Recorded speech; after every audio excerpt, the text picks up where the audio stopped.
Hello and welcome to Dial H for Heroclix episode 21. I'm your host, Hunter Smith. With me today, we've got a full pit crew today. We've got special guest host of the Starting Over podcast, Edward Shelton. I also have Drew Alderson, Ricky White, and Austin Smith with me. How are you guys doing today? I'm awake. Good. Great. Edward, how's your week been? It's been interesting, but sweet potato pie is great. It is a meal, despite what my mother says. Yeah, Austin and I, we did some major grubbing down at our grandma's, and I've got like a full pan of this like Reese's. It's diabetes in a pan. It's diabetes cake. Straight diabetes in a pan. It's like Reese's Oreos on brownie, on cake mix, on cookie mix, and I have like a whole pan of it left over, so I'm going to be gaining quite a bit of weight coming up. Today we're going to be talking about Infinity Comics. We're going to give you a new best build assignment for December. And our main discussion today is actually going to be 2013 in review, which is why I wanted to bring Edward on today, especially to give us some insight in. We're going to each kind of give our personal, what we think were the top 10 pieces that came out this year, and kind of recap some of the big events for 2013, so everybody remembers, and also for some new players who may have came in just in the last few months, some things that happened towards the beginning of the year you may not have even known about. First off, let me read through all of the sets that came out this year just to give you guys an idea. We spent a lot of money on clicks this year. We had Spidey in February. We had the GC strategy game and the tab app. Those are smaller sets. Then we had another bigger size set with Iron Man 3. Then we had Teen Titans, which was a big one and was the first introduction of team bases, and that was actually just since May. Then we had Man of Steel, was a smaller CTD set. The next big giant set was Wolverine and the X-Men. Then we've had a lot of small CTD sets here over the last few months with classic TV Batman, Thor Dark World, Mage Knight, Two Towers Lord of the Rings, Batman Arkham Origins. Then, of course, the OP set of Fear Itself, 6 months long set. And then we just had Invincible Iron Man come out.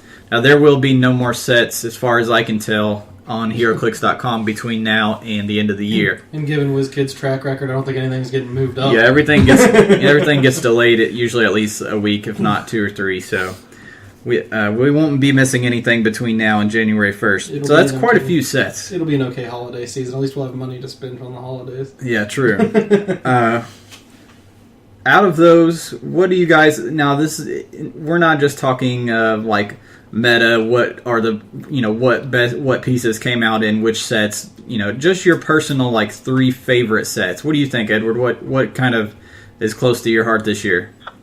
Okay, if I was to say number 3 for me this year, for the spirit of it, would have to be the Batman 66, or the Batman TV show would be number 3, because they actually tried to be comic booky.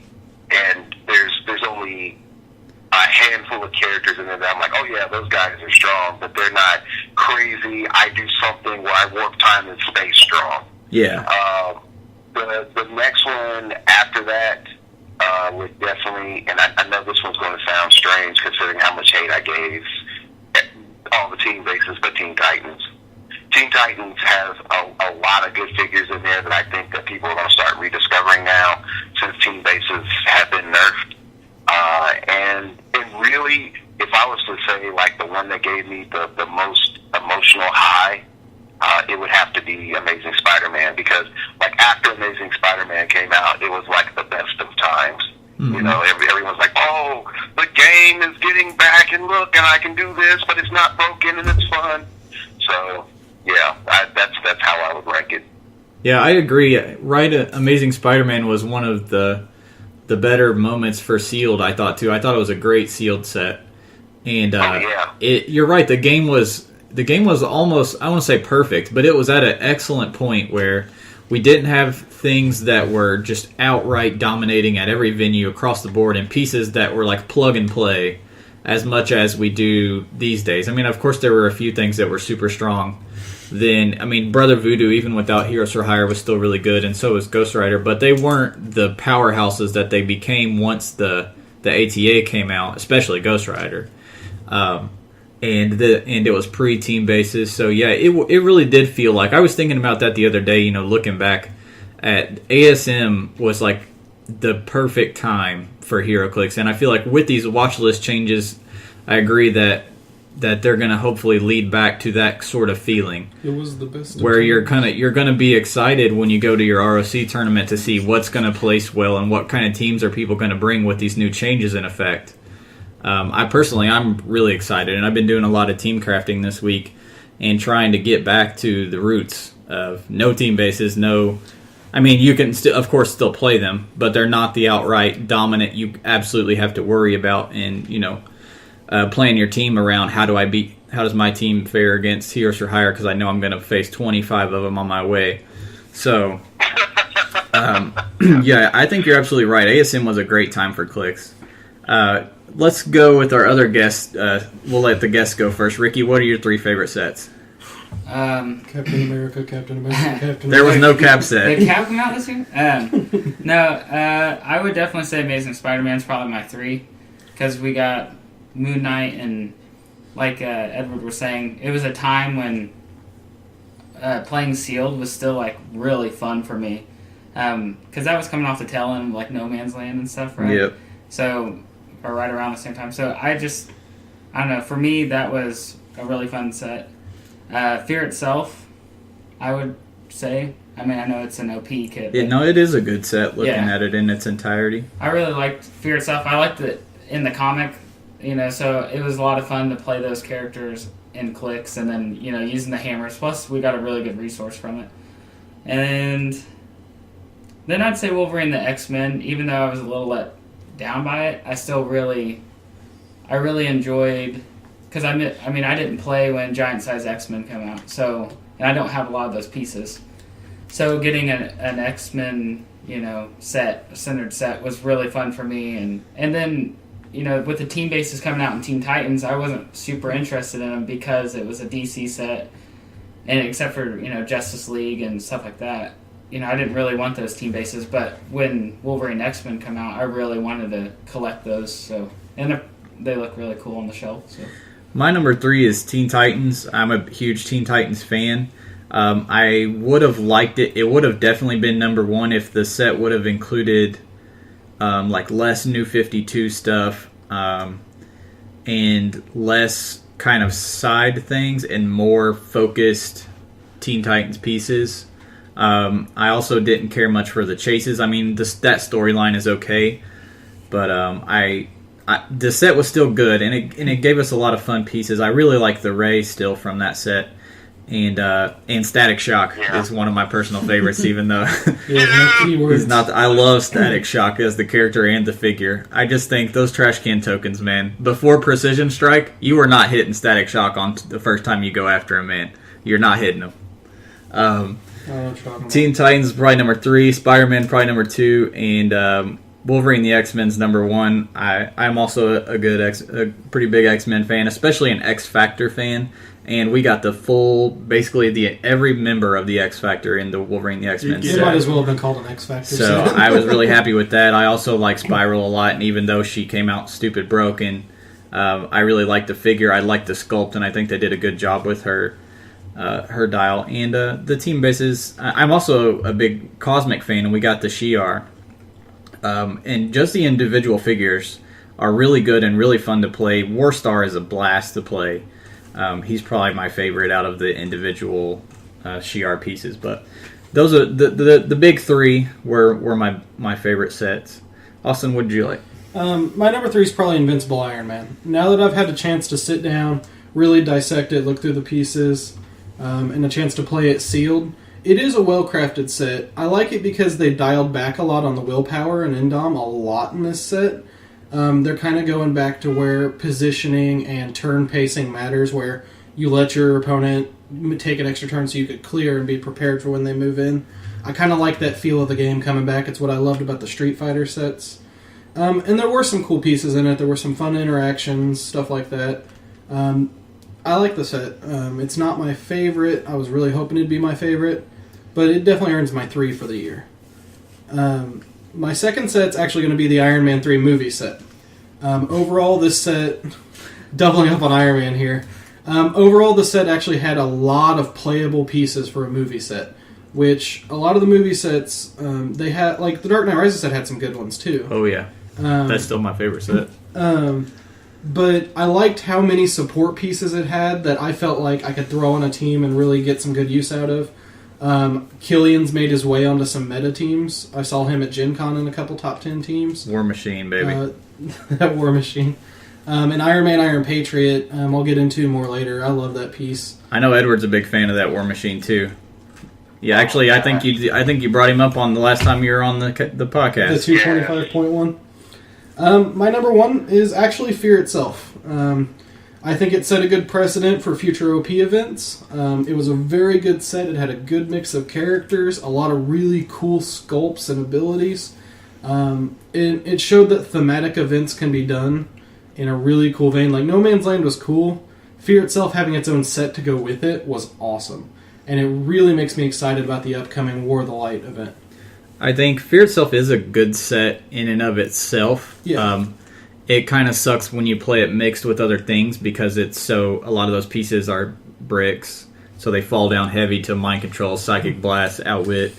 But in it, if you're playing double Fear itself, which we actually got to do a lot, it is a blast, especially double. Well, that's what I was going to say is, within Fear itself, when you play it alone with other Fear itself only, it's really enjoyable because it feels like the event should. It's big brick house figures tearing into each other. Yeah. And that's what was so fun about it. It was kind of different. Like, back when we played Infinity Gauntlet, like, it was a lot of stick a gauntlet on somebody, your opponent sticks a gauntlet on somebody, and you slug it out. You mean No Man's Land? So that's basically kind of what Fear itself felt like without the gauntlet.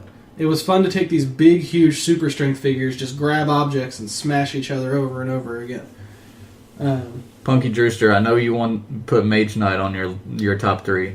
I'm actually kind of regretting not putting it on mine. Okay. What do you got? Especially after we splurged for Number 40 3 hours. is Wolverine and the X-Men. I thought it was a pretty well-crafted set. Anything X-Men is pretty good in my book. There's a lot of pieces out of it I like, and I still haven't gotten everything I want. Number 2 is Mage Knight Resurrection. It's probably my favorite set ever, if I had to come down to brass tacks about it. Definitely the best sculpt set of 2013. Oh, yeah. I think we can all agree on that. Yeah, it's amazing. I don't think there's a thing wrong with it besides the price point, but that's WizKids for you. My number 1 is Amazing Spider-Man, only because it's the first set I actively collected, and I got all of. Those chases are very near and dear to my heart. I feel like one of the things that a lot of people liked about Spider-Man, I know I definitely did, was I never felt like I opened a booster and I was disappointed with what I pulled. Like, maybe if I pulled a Frankenstein and something else, but there were some really Frank's there were some really good commons in that set that I was fine with having dupes of. There were both the generics were really good. And just overall, a lot of the pieces were really good in that set. You know who's probably the best piece from that set that we know is really good, but most people probably still don't realize how stupid good he is? Living Mummy. Living Mummy. Living Mummy is so damn good. After Aaron played him that 1 week. What'd you say, Edward? Come on, Living Mummy, really? I'm telling you, man. Check his dial out. The Shamble ability is so good that the 3 clicks of Mind Control prob he gets with +2 attack and 8 range, 2 bolts right in the middle. He's definitely worth his points. He's annoying as hell. It's more the fact that he surprises everybody is also what makes him so good because they don't really worry too much about him. And then he just shambles his way up, hiding in the shadows until he gets in range to charge and hit you for 6 damage. And then as soon as you hit him, he gets onto that Mind Control with prop control. And we've all played him a few times and always had a blast with him. There were a lot of good pieces in Spider-Man, aside from the obvious. Well, the other thing was the primes were all really good too, like all 4 of them. Hannibal King was very good. Dr. Druid's a good piece. I was about to say I'm all Scarlet Spider is very good. He is. Austin's just Hold upset. on, which Scarlet Spider? Because there's the Charge Flurry. Charge Flurry, Charge Flurry, 20 defense from melee, and then the chance to do the trade as well. Our very first sealed, I had him and Ghost Rider and somebody, I think it was Dr. Druid actually, for my 300-point team, and it was just bananas. That was a really fun double sealed set. Like it's Yeah. like Feared Stuff where if you play 2 versus 2, it was fun. So, anyway, it sounds like a good consensus is Spider-Man and Wolverine. I think Austin doesn't like Frank because we let him get chokehold and You got choked. I got choked quite a bit. during our battle royales. We're just like every time we pulled one. Big choke moments Austin. of 2013, we had Something about a Gen Con, right? We had the PAC changes were a very welcome big thing that happened. We just did a podcast just a couple weeks ago, kind of going back now that we've had the changes for, 4 months or so? It really I doesn't guess feel like 4 or 5 months. And gotten to play them, like our thoughts on how we think the game, how they affected the game, and for good or bad. I mean, we all think that they're excellent changes, and I kind of hope they do it every couple years. I think every year might be a little bit too much and kind of unnecessary too. What did you think about the changes, Edward? And would you like to see them again? I think the major pack changes that we had this year was great for a couple of things. Like, first off, it acknowledged how certain powers were a little bit too BS in the game. Super senses being one of them. Super senses only had one natural predator, and it was the predator of all, and that was Pulse Wave. And so the same thing with Mastermind. Well, I take it back. Mastermind had 2 predators, but they were like slow moving, like predators, and that was TK and Force Blast were technically knockback. But very rarely did that predator show up. That predator was going extinct. Okay, so what we were seeing is super senses being the end-all, be-all, like uncountable defense on certain characters. So having Precision Strike come up in the meta is good. Sidestep, I think the more and more I look at it, Sidestep is a little bit strong. But I'm not going to say it's broken yet. But when you start combining it with like hypersonic speed and running shot, that's when I start hitting my limit on how much sidestep I can tolerate. We've been talking about it actually last week, and I was saying it's the best out of the powers that they've added. I love it. I love it. Even just the chance of a 50-50 free breakaway chance when you're clearing your tokens, just as simple as that. I mean, it has so many uses. Well, it was that power that it's kind of like Precision Strike. It fits a role for characters that need that kind of power. Whereas before they would have to give them Charge or Leap Climb. Now Sidestep's another option for some of those. Yeah. And if you look at it like that, then it comes into its own. The other thing I would say definitely coming out of the rules changes is with them sort of clarifying, they refined down improved movement a bit more, made it some things a little bit clear, and I feel they're going to have to do the same treatment to improve targeting. And I also think Energy Explosion getting the love that it did was by far one of the most game-changing things for the positive, because now it made it so that hypersonic speed wasn't the king of the meta, and also made it so that people actually thought that, Energy Explosion was useful, unlike before. So that's how I see it. Those are my 2 cents for the Johnny on the spot. Yeah. We also had, like Austin said, the Battle Royales fiasco, as we called it. That was actually our very first episode. And I went on a rant about how they... let's do a quick summary for people who aren't familiar. Battle Royales are a event that happens at Gen Con where 4 people each get a boost, or 2 boosters. Is it 2 boosters each or 1 booster each? One booster. That's what I thought.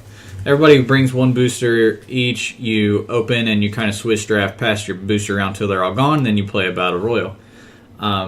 People were upset because for the same way it's been for the last few years and the same way we were told on the website and by various members of WizKids on forums and stuff, was it would be ran the same way it always has been, which is you can come with your group of 4 guys and play together, pay your money, get your boosters, and play together.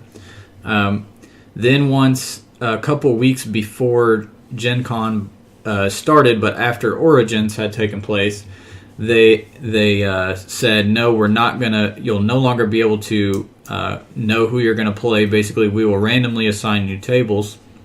And the main reason we were upset was because they told us this once it was too late to refund our tickets for all the money back.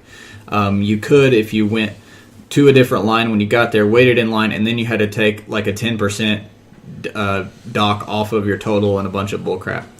So naturally, most people were furious either at the fact that they waited until it was too late or the fact that the change in general.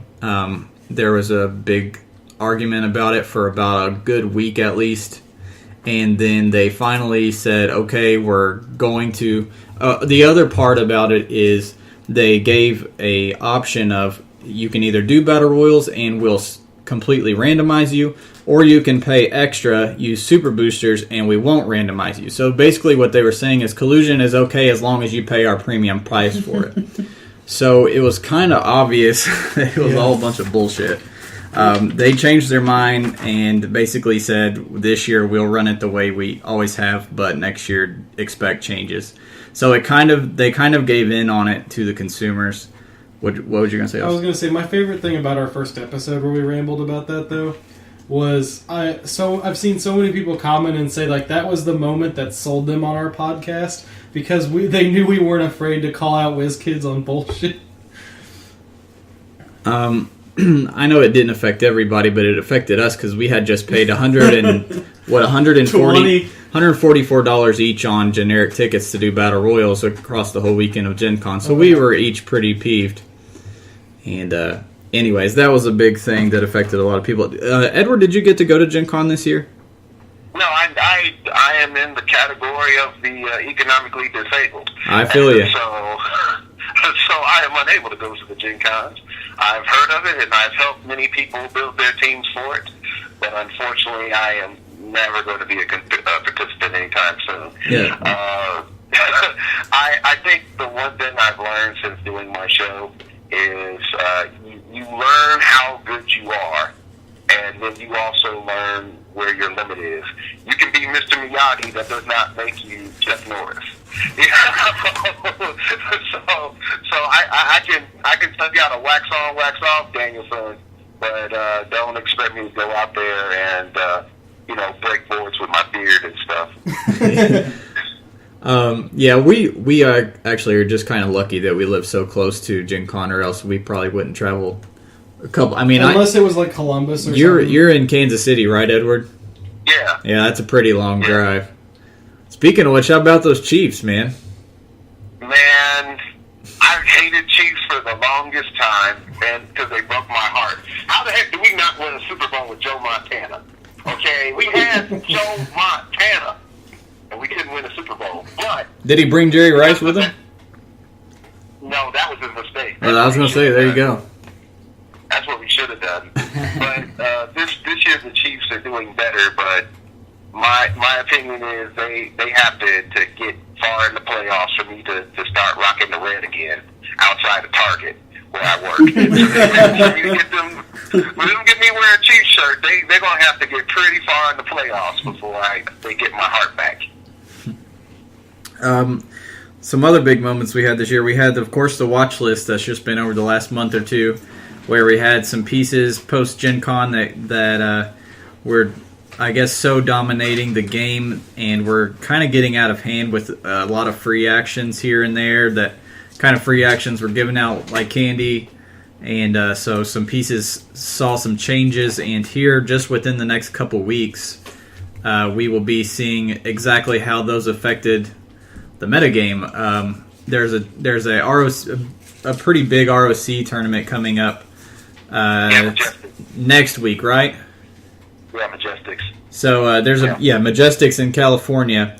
So I think I'm actually really excited to see what comes out of this tournament. And actually, that's a good segue into me bringing up a podcast that will be an ROC-focused podcast called The Quarry with Edward and I, and then another player who is a previous Gen Con winner, correct? Yes.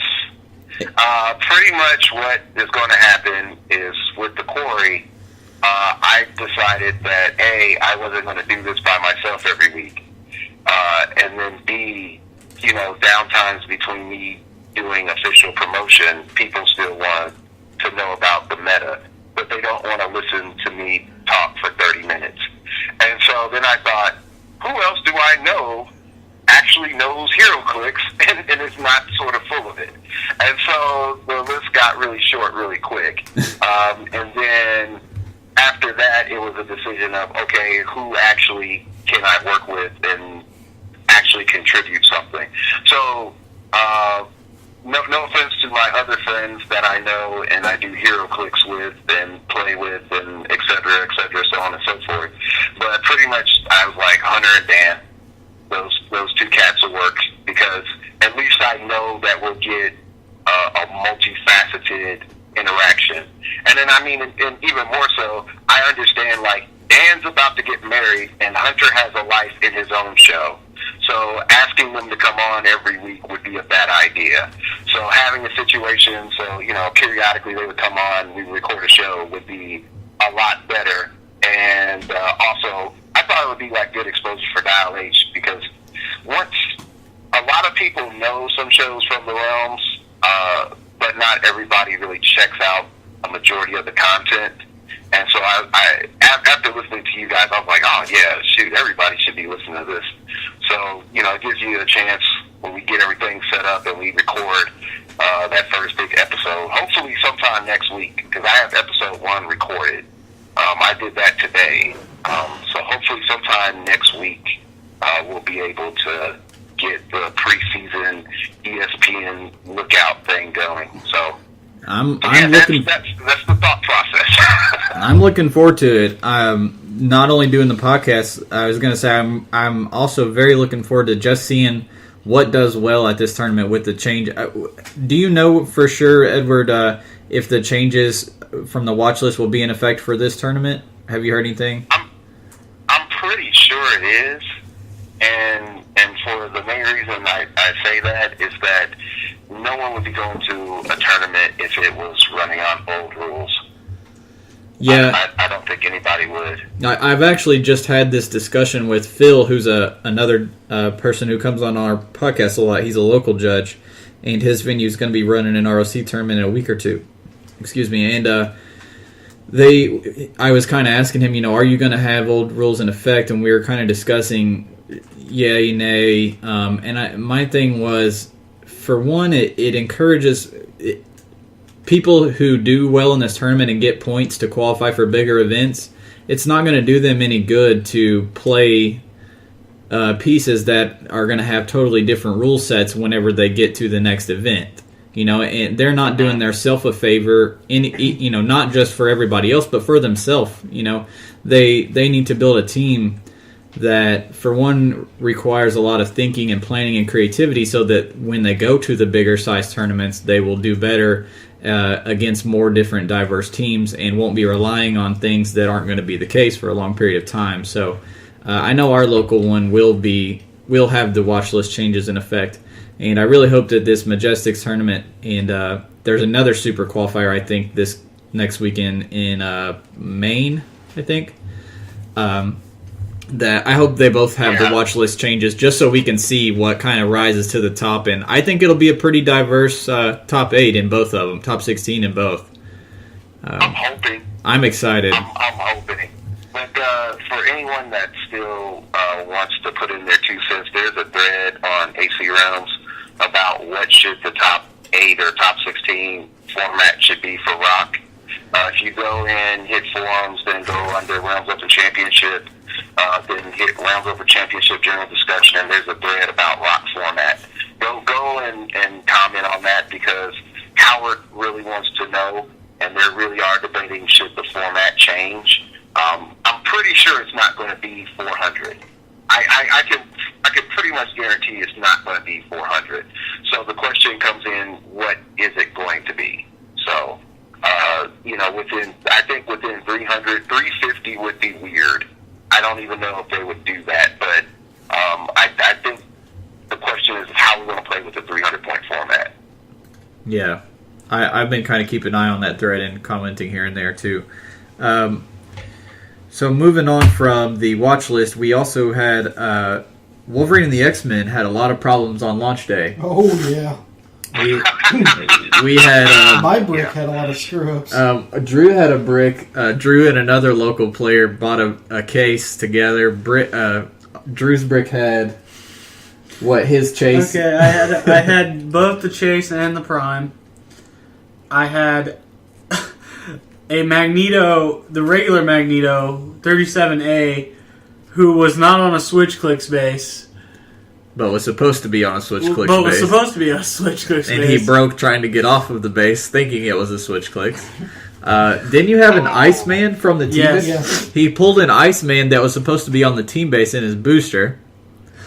And then the person who had the other brick of the case got no chase or prime, so Drew got all of his I stuff. think he only got 2 SRs, too. I mean, that was just a personal one that we saw, but there were My comments Colossus- galore of people's bricks and cases being totally screwed up. My chase had no arm. I saw quite a few magics that had screw-ups and breaks. Like, the chases being damaged was totally uncalled for. Yeah. So that, Mine was fine. WizKids, Screw you, Ricky. WizKids after Wolverine and X-Men came out, updated their policy to cover chases and team bases and other things, and did a good job, from what I hear, of replacing people's figures that were messed up. So they kind of helped heal the wound a little bit. Yeah, I was going to A little say, bit. and from what I heard, the second print run of Wolverine's been pretty steady. Yeah, and we've seen that at the dugout because we do prizes every week and we pop boosters every week. And the first few months, every booster had at least a few cards that didn't match the figures. And then after a few months, we started seeing it all kind of iron itself out. Yeah, I was going to so. say, after he ordered that second batch, like, we stopped seeing problems immediately. Yeah, I have a Mikhail Rasputin card I've been using as a bookmark for the past. They beat those Chinese children a little better this time. So we had team bases that just came out, as we said, with the Teen Titans set. So that actually just started this year. I just wanted to be over. That was back in May. It seems like it's been a lot longer than that we've been dealing with team bases. I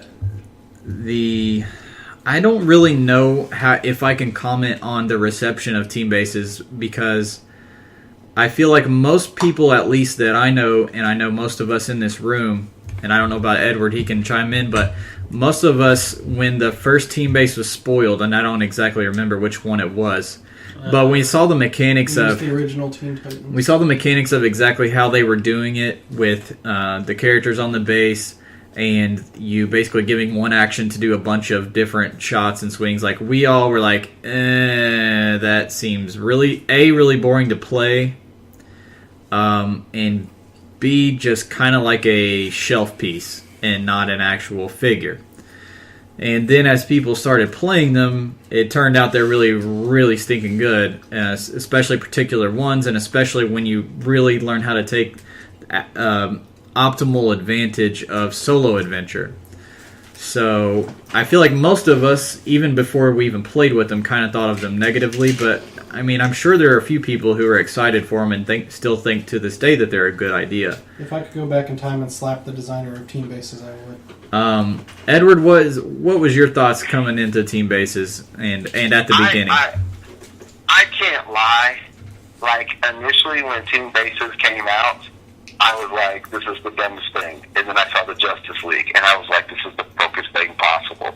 And I think that was the problem, was you had the span wasn't, oh, this is okay, this is sort of playable, this is a little bit more playable, this is okay, this is great.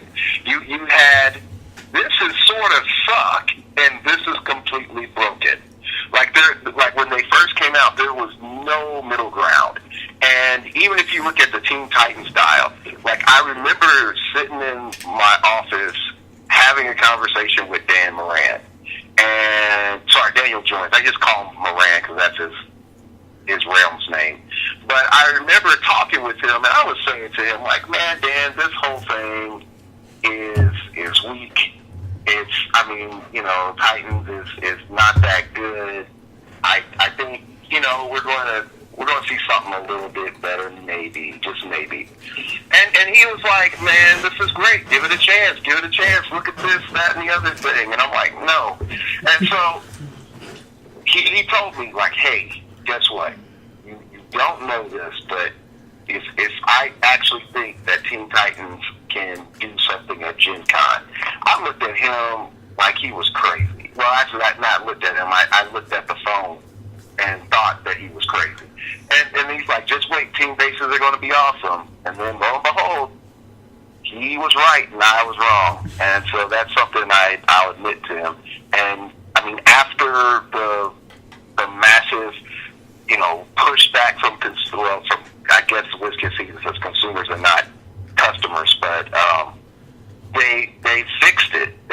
With Wolverine and X-Men just a bit, but then they broke everything else trying to fix team bases. So they finally said, okay, let's rein some of this stuff in, and I think that was a good idea. But at the other end, I do think there's a lot of things within team bases that still needs to be reevaluated.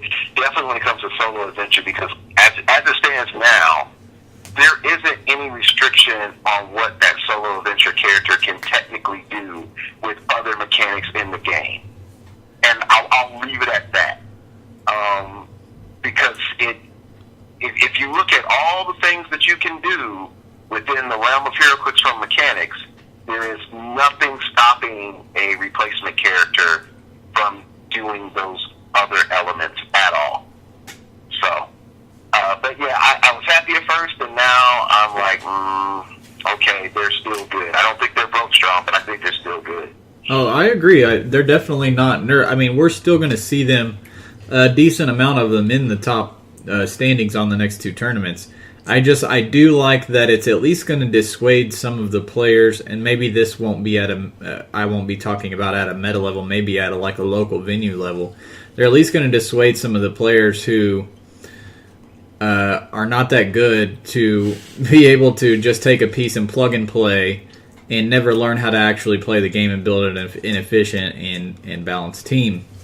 I more like the fact that team bases feel a little bit more balanced now, and it'll be at least more fun playing with and against them, because another big complaint about playing against team bases is it's not fun. You usually just get smoked right out the gate, and you never even feel like you have an actual match or an actual chance against them because they can just outpace you, be on the same pace as you. At least giving them, the small changes that they got in the watch list will at least make it more of an even fight. Austin, do you want to? Yeah, from what I've been reading about some of the play testing, a lot of the big team bases like Shi'ar, JL Team Base, and Trinson still keep some of their power level, but they're not as broken. And as a flip side to that, some of the other team bases that were a little lower power actually at these new rules, they don't get buffed, but because the others got scaled back, they're now valid choices. I still feel like Imperial Guard we're still going to see that a lot in the top. It's strong. It is so strong. Yeah, because number one reason, Gladiator on the top of the asset dial with Flurry. God. Yeah. And the power action place me wherever the hell I want to be on the map, and then I'm going to flurry you in the face, or Pulse Wave. And then that in combination with the Landra, I feel like we're still going to see a lot of Shi'ar action. But yeah, I feel like at least with the changes, team bases are more of you at least feel like you have more of a chance. Yeah. Anyways, getting off team bases. We had Gen Con take place. We personally went, had a good time, placed really well. Ricky and I both cleaned house at Gen Con. Won lots of cons and some factory sets. Austin and Drew also did really well. And we also had a lot of fun doing battle royals. Oh, we had a blast. And met a lot of cool people. As far as the standings and the placings, we saw, of course, Heroes for Hire dominate pre-watch list changes. We didn't really see as many team bases as everyone had expected. We just saw basically Ghost Rider galore. We did see a few creative teams. As always, George was playing something. Yeah, as always, our favorite player, George Masu, was playing something that doesn't really go with the flow. He kind of exploited a broken combo that actually people might be forgetting is still intact. It's a majority intact. And here's the funny thing, though, is that if you look at it, this is the second time that WizKids has errated the game based on George's team, because the whole no theme prob if your character already has probability control is because of George. So yeah, this is the second time that they've errated the game because of George. So everyone, on your Christmas list, make sure you give George a holiday gift. No cold for his stocking. Austin, were you going to chime in? I was going to say, my favorite thing that I saw at Gen Con was how people played different teams in the qualifiers compared to the actual tournament, where a lot of people ran villains for hire and stuff like that to try to score those extra points. Mm-hmm. It was like an interesting meta for the tournament itself. It was a meta within a meta. Yeah, it was like metaception. It was metaception. Genception. We saw a very diverse Silver Age. Oh, very. Oh my gosh. Which is to be expected with the plethora of pieces that you have to choose from. And who are both of the names of our winners, Edward? Because I can't remember the Silver Age winner's name. Do you know both the names of the winners? The guy that played the cop cars? Yeah. That's Jeter. I don't remember his name. I know his Jittery on the Realms, but I can't remember his actual name. He's a nice guy. So, remember his name? but anyways, we had both of those players though that won Golden and Modern were new, never had won a championship before, to my knowledge, at least not a Gen Con. So it was a very exciting Gen Con. Aside from Ghost Riders dominating Modern, what was that, Ricky? Are they actually changing Battle Royals for next year? Yeah, that's up in the air, but we're led to believe that it will be changed. It will be random. I was gonna say, because Battle Royals for me, it was like a break away from tournaments, and it was like I kind of hope they don't, because the way we did it, where friends went in, played for fun, then split the prizes. To me, that was fun, just because you could kind of turn your mind off a little bit and just play and actually have fun, instead of just oh man, I need to get that con piece, Well, the problem is the minority ruin it for the majority, and that was the whole reason they wanted to change roles in the first place, because people exploited it. But anyways, other things we had this year, we had Fear Itself, which was the big event this year, 6 months long. Had its own set dedicated, gave us an excellent, maybe the best resource that we have in the game. Actually, probably is the best resource that we have in the game, along with Split Lip. Especially with the basic watch list on the belt. Basically, you just call it Book Lip. You just throw him on there with the book and just put Book Lip 50 points. With that, the main thing that I like about the book is that it helps swarm teams a lot and helps them be more viable than they had gotten here in the last few months. But Fear Itself, as we discussed earlier when we were talking about the sets, a very fun set, especially in and of itself. If you can do double Fear Itself at your venue, was a lot of fun. You just had a lot of bricks, you had a lot of pieces. It gave us a lot of good pieces that actually are still. That might even possibly be meta, especially Split Lip, like I brought up. But Iron Fist 007, Iron Fist are all of our personal favorite sealed piece. Yeah. And he actually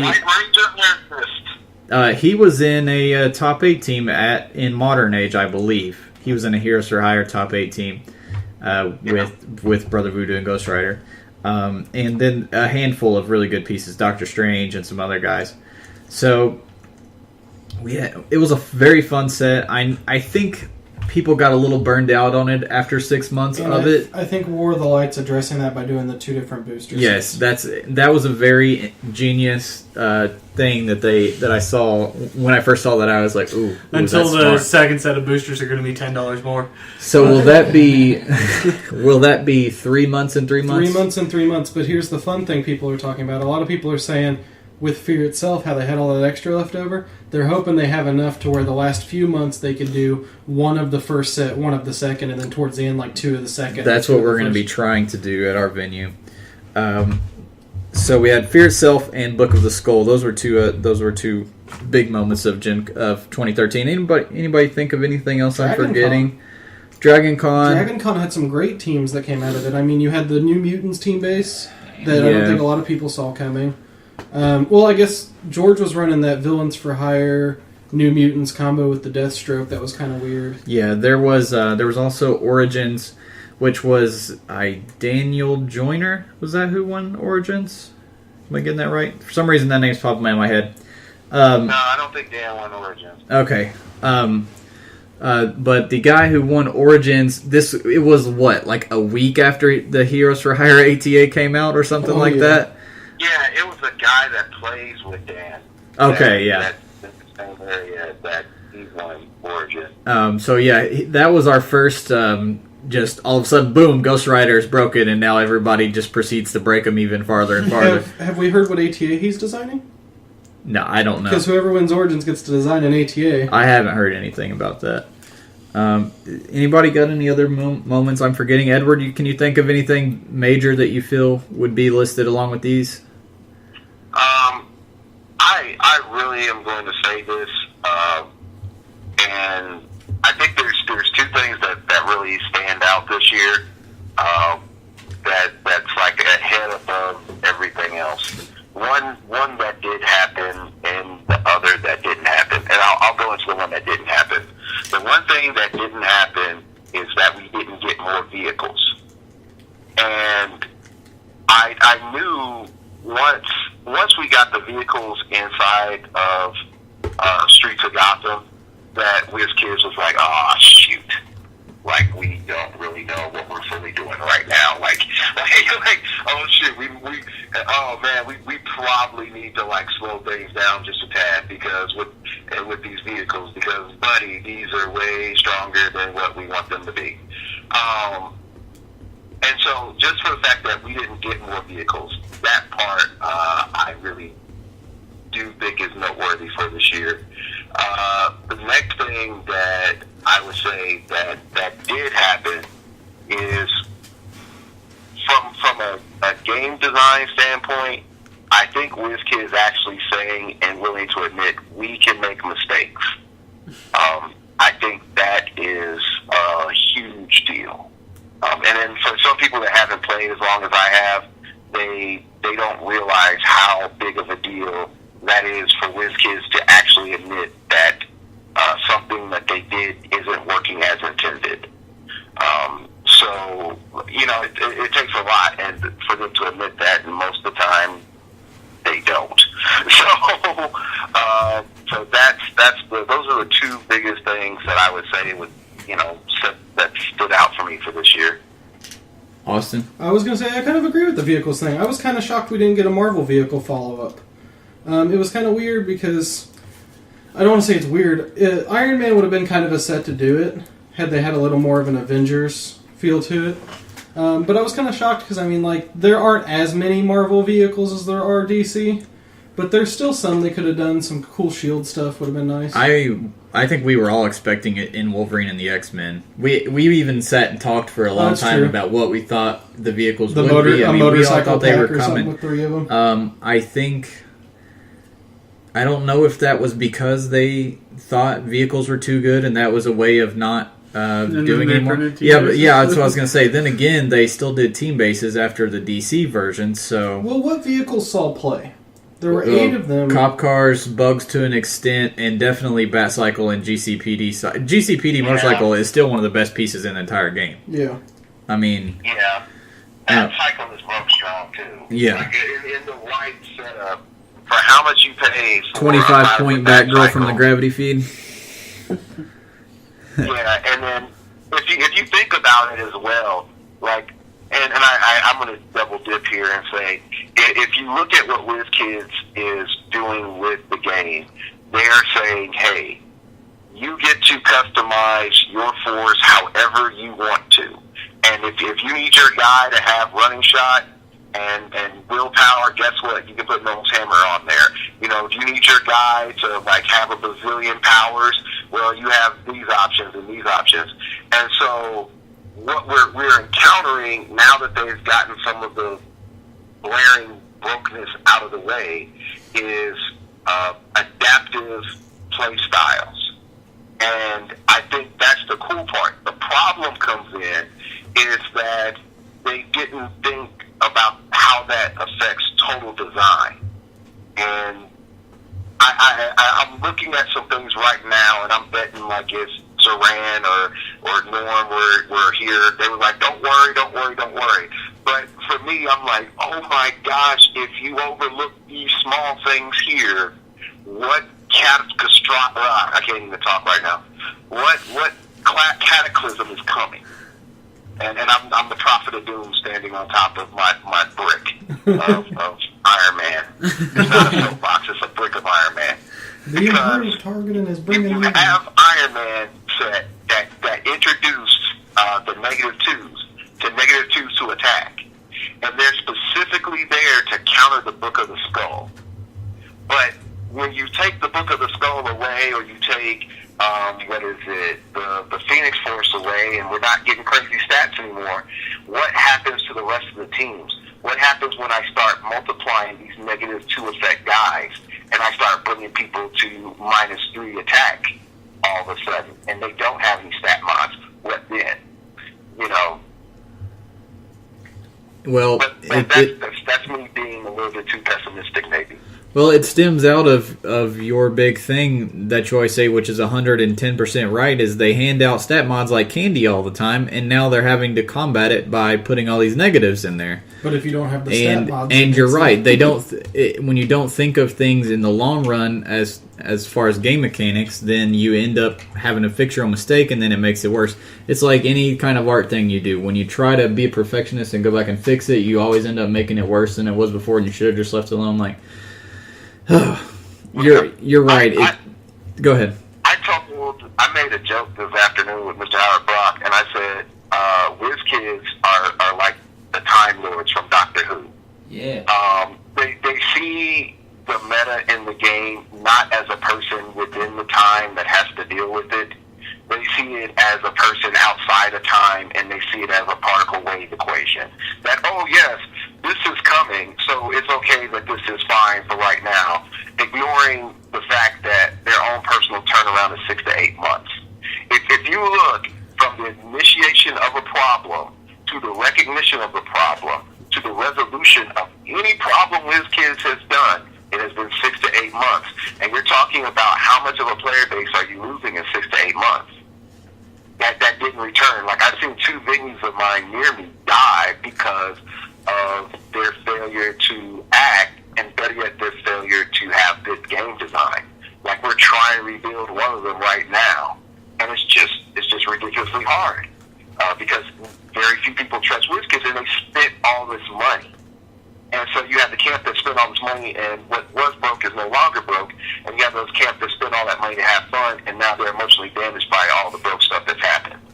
But anyway, I digress. So I'm going to sit down in my corner now.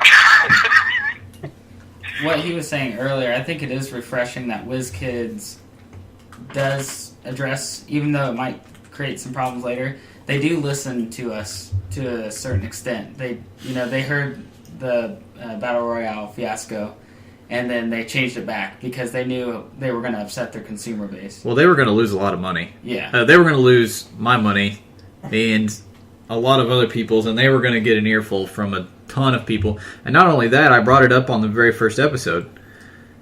There's probably... Think how many people don't get on HC Realms that play clicks that were going to go to Gen Con.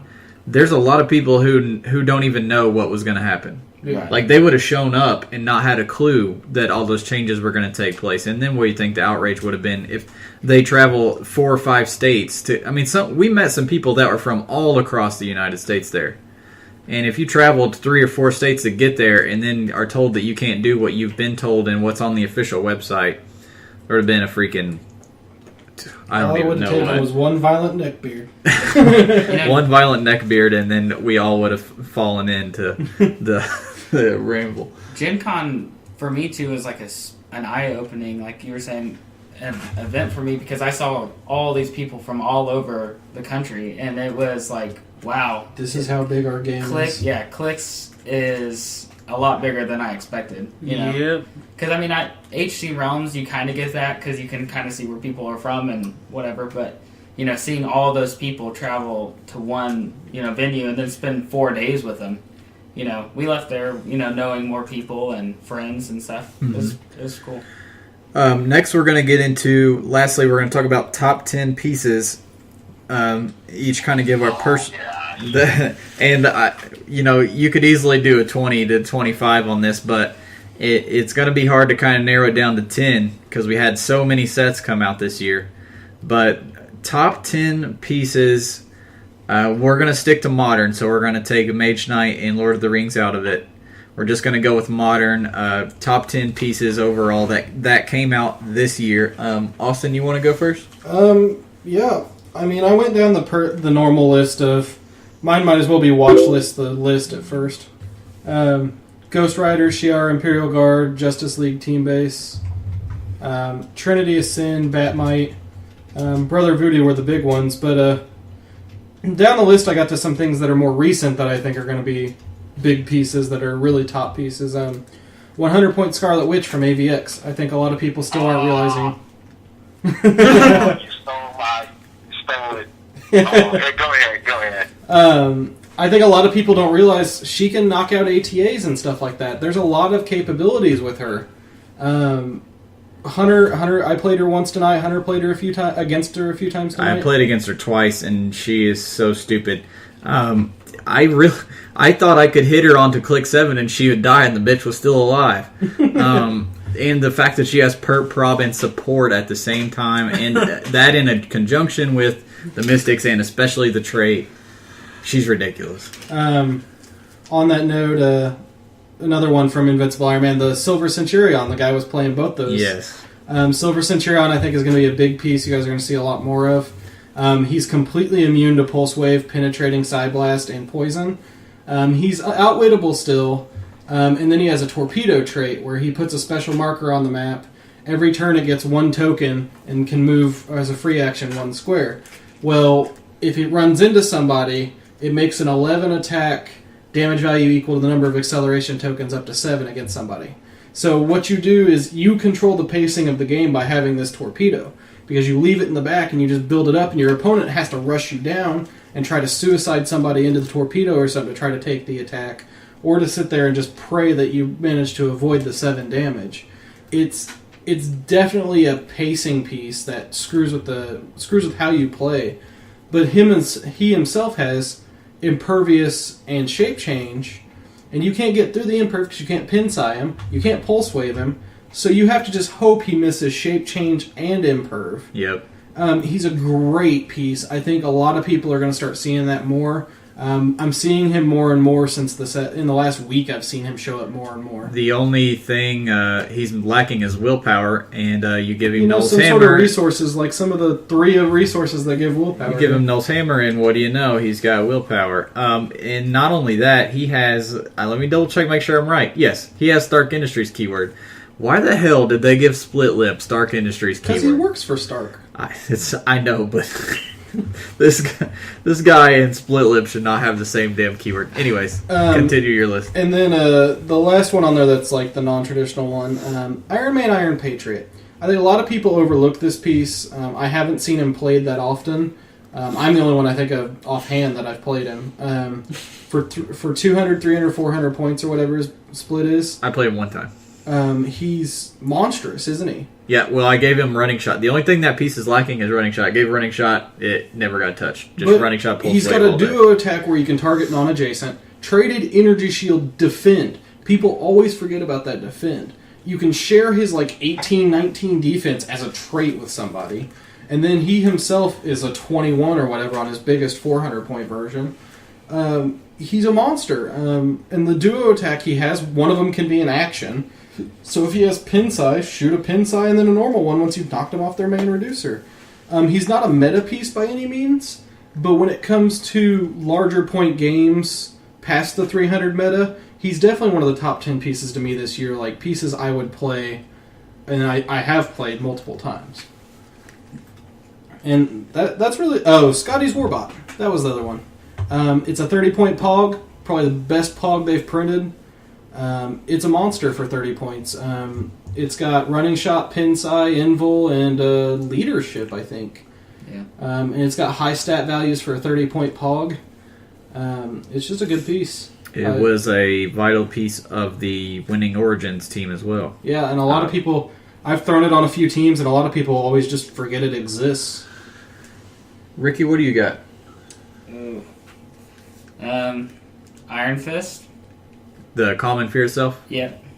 Yep, so Iron Fist. I got the new Scarlet Witch from the starter. Silver Centurion. I got Cerise. Cerise is really Excellent option. Spiral. Batmite. Brother Voodoo. The Prime Craven. And Split Lip. Prime Craven is a good choice that... He's a build enabler. Yeah, exactly. He makes animal teams extremely viable all of a sudden, just with him coming out. I mean... And adding hammers to... Yeah, him in conjunction with the Book of Skull now, and there's a few other animal pieces that you compare him with that just completely break him. He may be a piece that, now with these changes, that maybe people might revisit and we might see in a top 16 or a top 8 here coming up pretty soon. And then Ghost Rider is my last one, but... and he's... Yeah. Yeah, we know what he does. Now, the nerf of Heroes for Hire will hurt him, so he won't be an automatic play for everybody, but I think he's a great piece even without the ATA. I mean, of course, he's not as near as good, but and especially with the changes to the utility belt. But yeah, Ghost Rider, I pulled him in the very first Spider-Man sealed I played, and it was ridiculous how good he was. His automatic penetrating that you get to do 2 turns in a row within so many squares, you don't even need line of fire for it, so you don't care about stealth or walls or anything, and his charge exploit at the top, and then he has mystics on top of that, and then usually you'll knock him onto a flurry poison click. Like he really is a great figure for the points regardless of whether you're playing the ATA or not, so that's a good option as well. Drew, what do you got, bud? Anybody else that we haven't mentioned yet? Yes. 2 pieces that people are not really going to think of, but they're 2 of my favorites.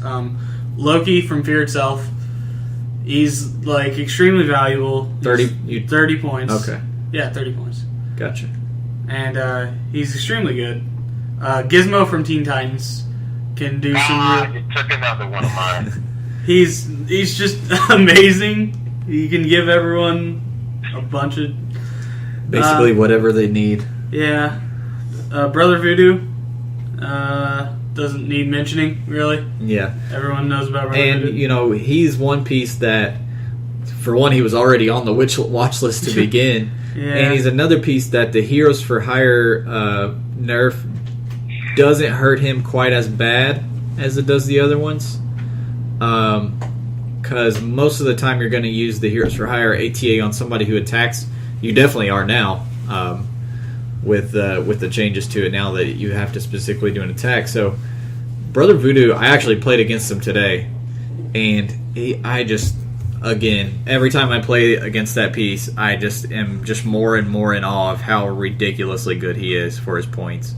And it's not even just the free mind control is what my thing always is. It's not even without the free mind control, he's well worth his points. With the problem I usually have is hitting the mother freaker. Yeah, with 18 super senses and prop control, and he also gets on to stealth.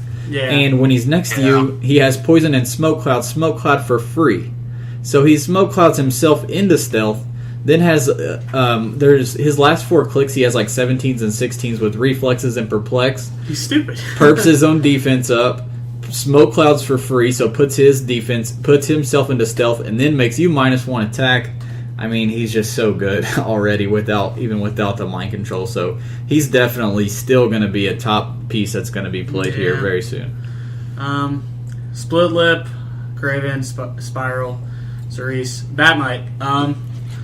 I feel like Batmite is still a huge dick and will continue. Well, I was listening to Edward's podcast. Yeah.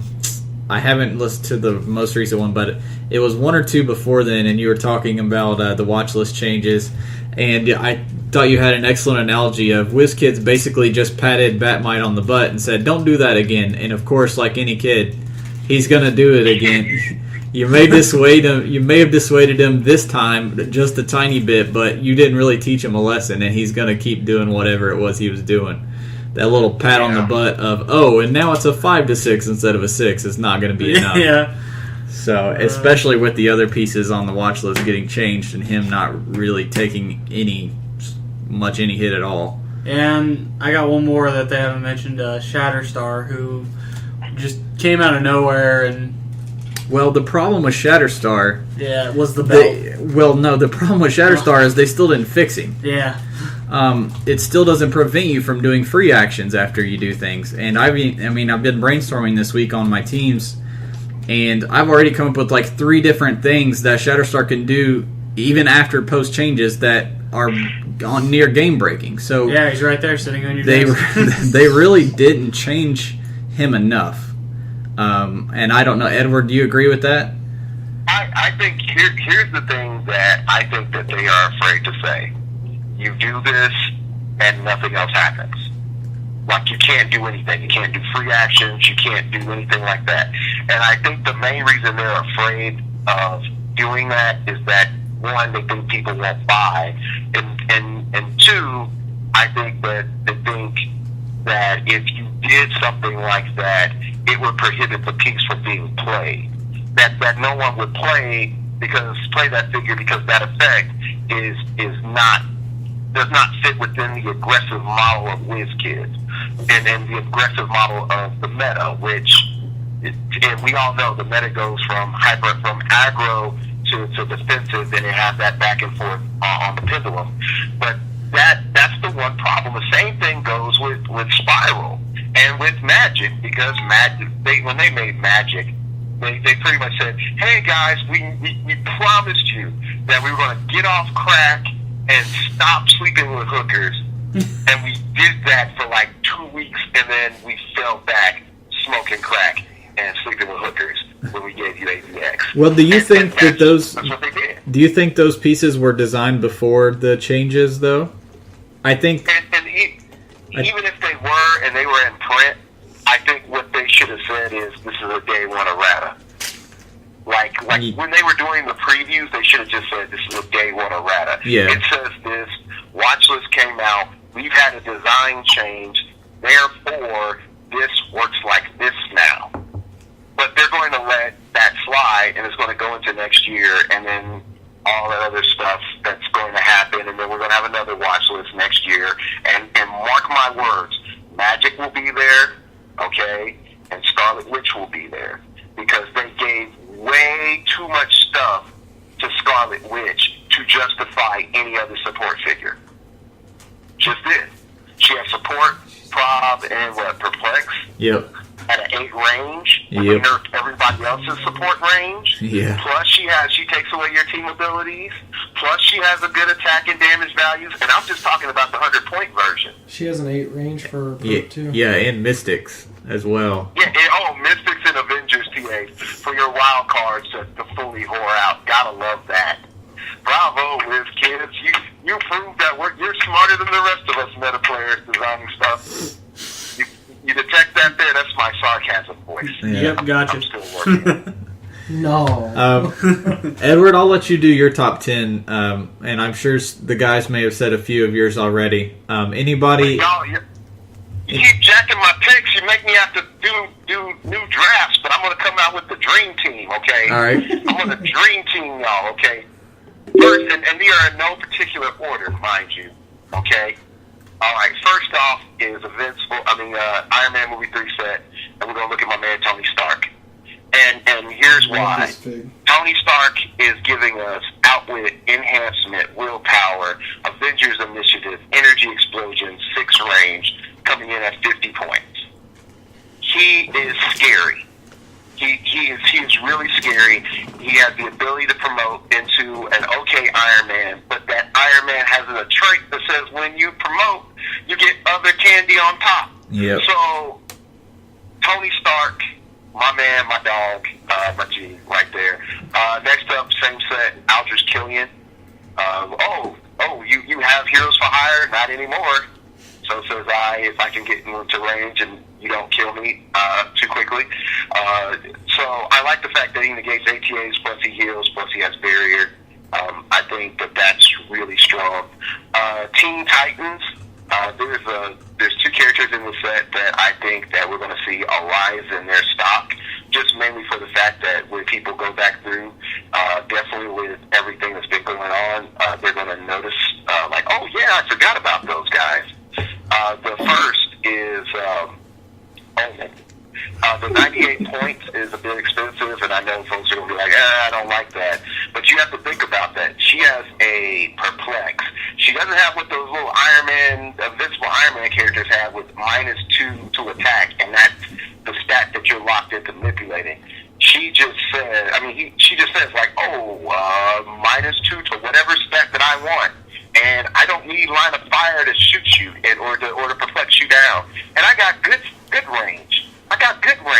So come here, help me make some more dark babies, and we'll be out here in nowhere.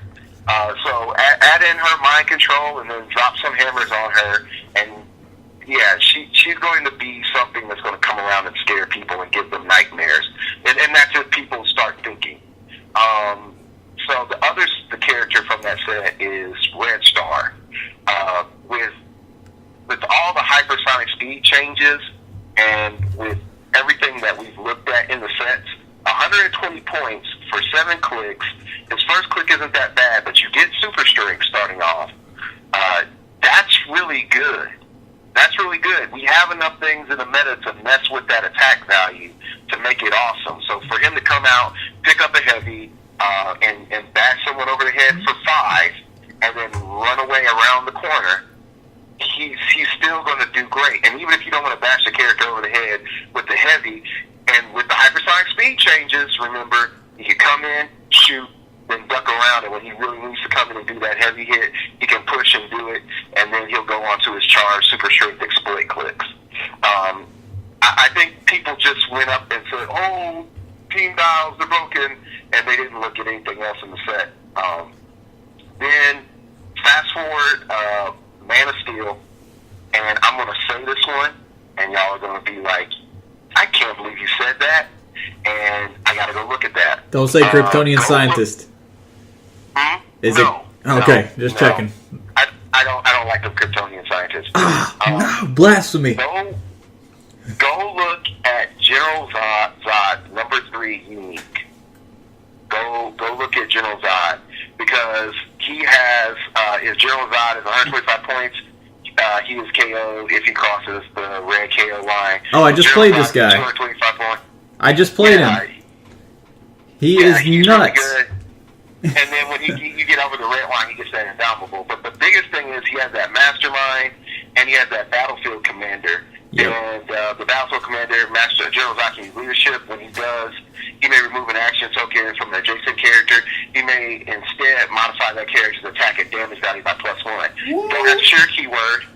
You don't have to be, part of his Kryptonian clan. You don't need, freaking Superman enemy or any of the other BS. You just straight get that buffage. And he's not quite golden ratio, but he's pretty good. He has 11 attack and 3 damage starting off. So expect more for the general all hail Zod and all will bow before Zod. Another one from that same set is Lois Lane. She's a bit expensive for what we pay for Outwit now, but for her to have Loot Climb and the Outwit, and she ignores characters for line of fire purposes, means that you can sort of keep her in the pocket and protect her while you Outwit. Even though her range is a 6, hiding her behind another character means it's a 5.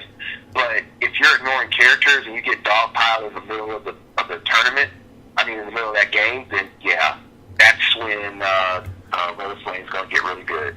So that's 6. I got 4 more. I got 4 more. I'm keeping count. I hate it on Fear Itself, but they're the 2 characters out of Fear Itself that's not Split Lip, and is not White Ranger Iron Fist, even though White Ranger Iron Fist is one of the best characters invented in Heroclix as of late, is Let Me Push You Over the Edge of Hawkeye. Because I do like just for the pure fact he can get that end cap off, and he can control tempo at the best of range, and he can still be an offensive piece. And I think in the way the game is going now, is everyone forgot about the power of end cap, and then they like stumble on it, and it's like, oh my gosh, end cap is there. Oh well, and then they keep moving, and they start forgetting until they have to stumble upon it again, how good it is to put tokens on people. So Hawkeye, and then next the last one, and then some folks might think from Fear Itself, some folks might be thinking that it's a little crazy, but that Red She-Hulk, that 119-point Red She-Hulk that just comes in and kills people. You know, oh gosh, I want to put her on more 300-point teams. I really do, but oh gosh, she's really good. So I think I got 2 more. Last 2 characters, and you took my brother Voodoo, so you made me have to summon my double soul brother, War Machine and War Machine. War Machine from Invincible Iron Man, not the Prime. And I know I've gotten a lot of hate for me not endorsing the Prime. But the normal War Machine at 125 points does way more than a lot of figures in his point range.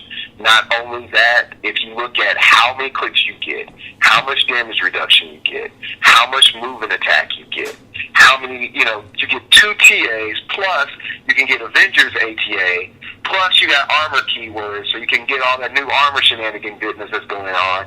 You can get a shield ATA on top of that, and when Stark Industries gets his keyword ATA, and trust me, I will bet you cash money is coming. Cash money is coming. I just argued that to a local player at Wednesday when we played Iron Man Sealed. I just said it like it already existed, and he's like, "There's a Stark Industries AT." I'm like, "There's no way they won't do one." Yeah. And he was like, "Really? Why wouldn't they have done it?" I'm like, "It's gonna come. It's coming." Yeah, it's going to come. I was gonna say, yeah, he does way too much for you not to look at him as a serious piece. And I know a lot of people say, hey, look, he doesn't have Indomitable. Hey, look, in the era of ridiculous attacks, his defense is okay starting off. Man, he has 8 range and 11 movement. Who's going to touch him first? Like name the amount of characters in the meta that, off the top of your head, that has a 14 swing. Shi'ar Imperial Guard. Huh? Shi'ar Imperial Guard. Yeah, Shi'ar Imperial Guard. They have a full map swing. That doesn't count. That doesn't count. That's like, hey, look, let's see who can spit the farthest, and you put spit in a capsule, and then you shoot it through a rocket. Yeah, that's the same thing. Okay, but there are not that many characters in modern age that have the swing that he does. And then the other War Machine, because I had to go back. I got to double dip. I got to go back to Iron Man movie, because he has everything that you want when you want it. You can't hate on him. He's just too good. He's too good. That's my 10. It's funny because actually I just played the Invincible Iron Man machine on my last round today, just a couple hours ago. I love his trade. That trade is really good. And he also shares 2 keywords with Split Lip as well, Armor and Stark Industries. Well, see, what I love about him with that trade is I was just talking about this earlier with the team I played tonight, which I'll get into later. When you have multi-attacking characters, a plus to combat value is double dips. So if you have duo attack or you have a team base, for each +1 to attack, it might as well be 3 plus. So basically, yeah, it's multiple +1s. So that's the reverse of it. If you have a team base swinging on him, that's 2 less damage he's going to take for the turn from somebody. Yeah. If they're swinging twice or whatever. and that's really helpful on a 125 point piece. And I looked at him when we were talking meta teams for ROC. Like I was thinking there might be something I could do with him using hammers or something like that. The only thing Noel's hammer.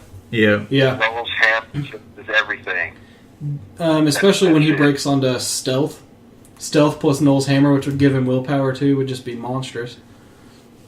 I was actually really surprised that Austin didn't bring up. First of all, I was surprised that no one brought up Killian until you did. But I was also surprised that Austin didn't bring up neither Tony Stark nor Omen, because we've talked about both of those, and we all love them, especially Austin. George's list was basically a love letter to me because half these pieces were in my Gen Con team. Or Edward, sorry. And then, sorry, I didn't mean to interrupt you, but I had just played that General Zod like 2 weeks ago in a soldier team, and he was brutal. I really liked him. Initially, when I saw the set spoiled, I was like, he's not bad. After playing him, I was like, holy crap, this guy's really good. And Hawkeye, we've all used to maximum effect. Triple in-cap is good enough, but then when you put it on a flying running shot, 8 range, triple bolt, enhancement and sharpshooting piece. I ran 2 of them in the constructed. Yeah, so I was about to say, with good keywords, with Avengers and T-Bolts, I mean, you can't get better than that. Yeah. My top 10, I'm just going to read the ones that I have different. Phantom X, he's a personal favorite of mine, one of my favorite characters, probably my favorite X-Man. Well, he's not really an X-Man, so I guess I can't say that. But I was super psyched whenever they were even putting him in the Wolverine set, and then I saw how good he was, and just my heart just stopped. He's just so sick. There's a few pieces that his Eva is near game-breaking with. He kind of does it all. Personally, probably my favorite combination of 2 powers in the game is having both shape change and super senses at the same time.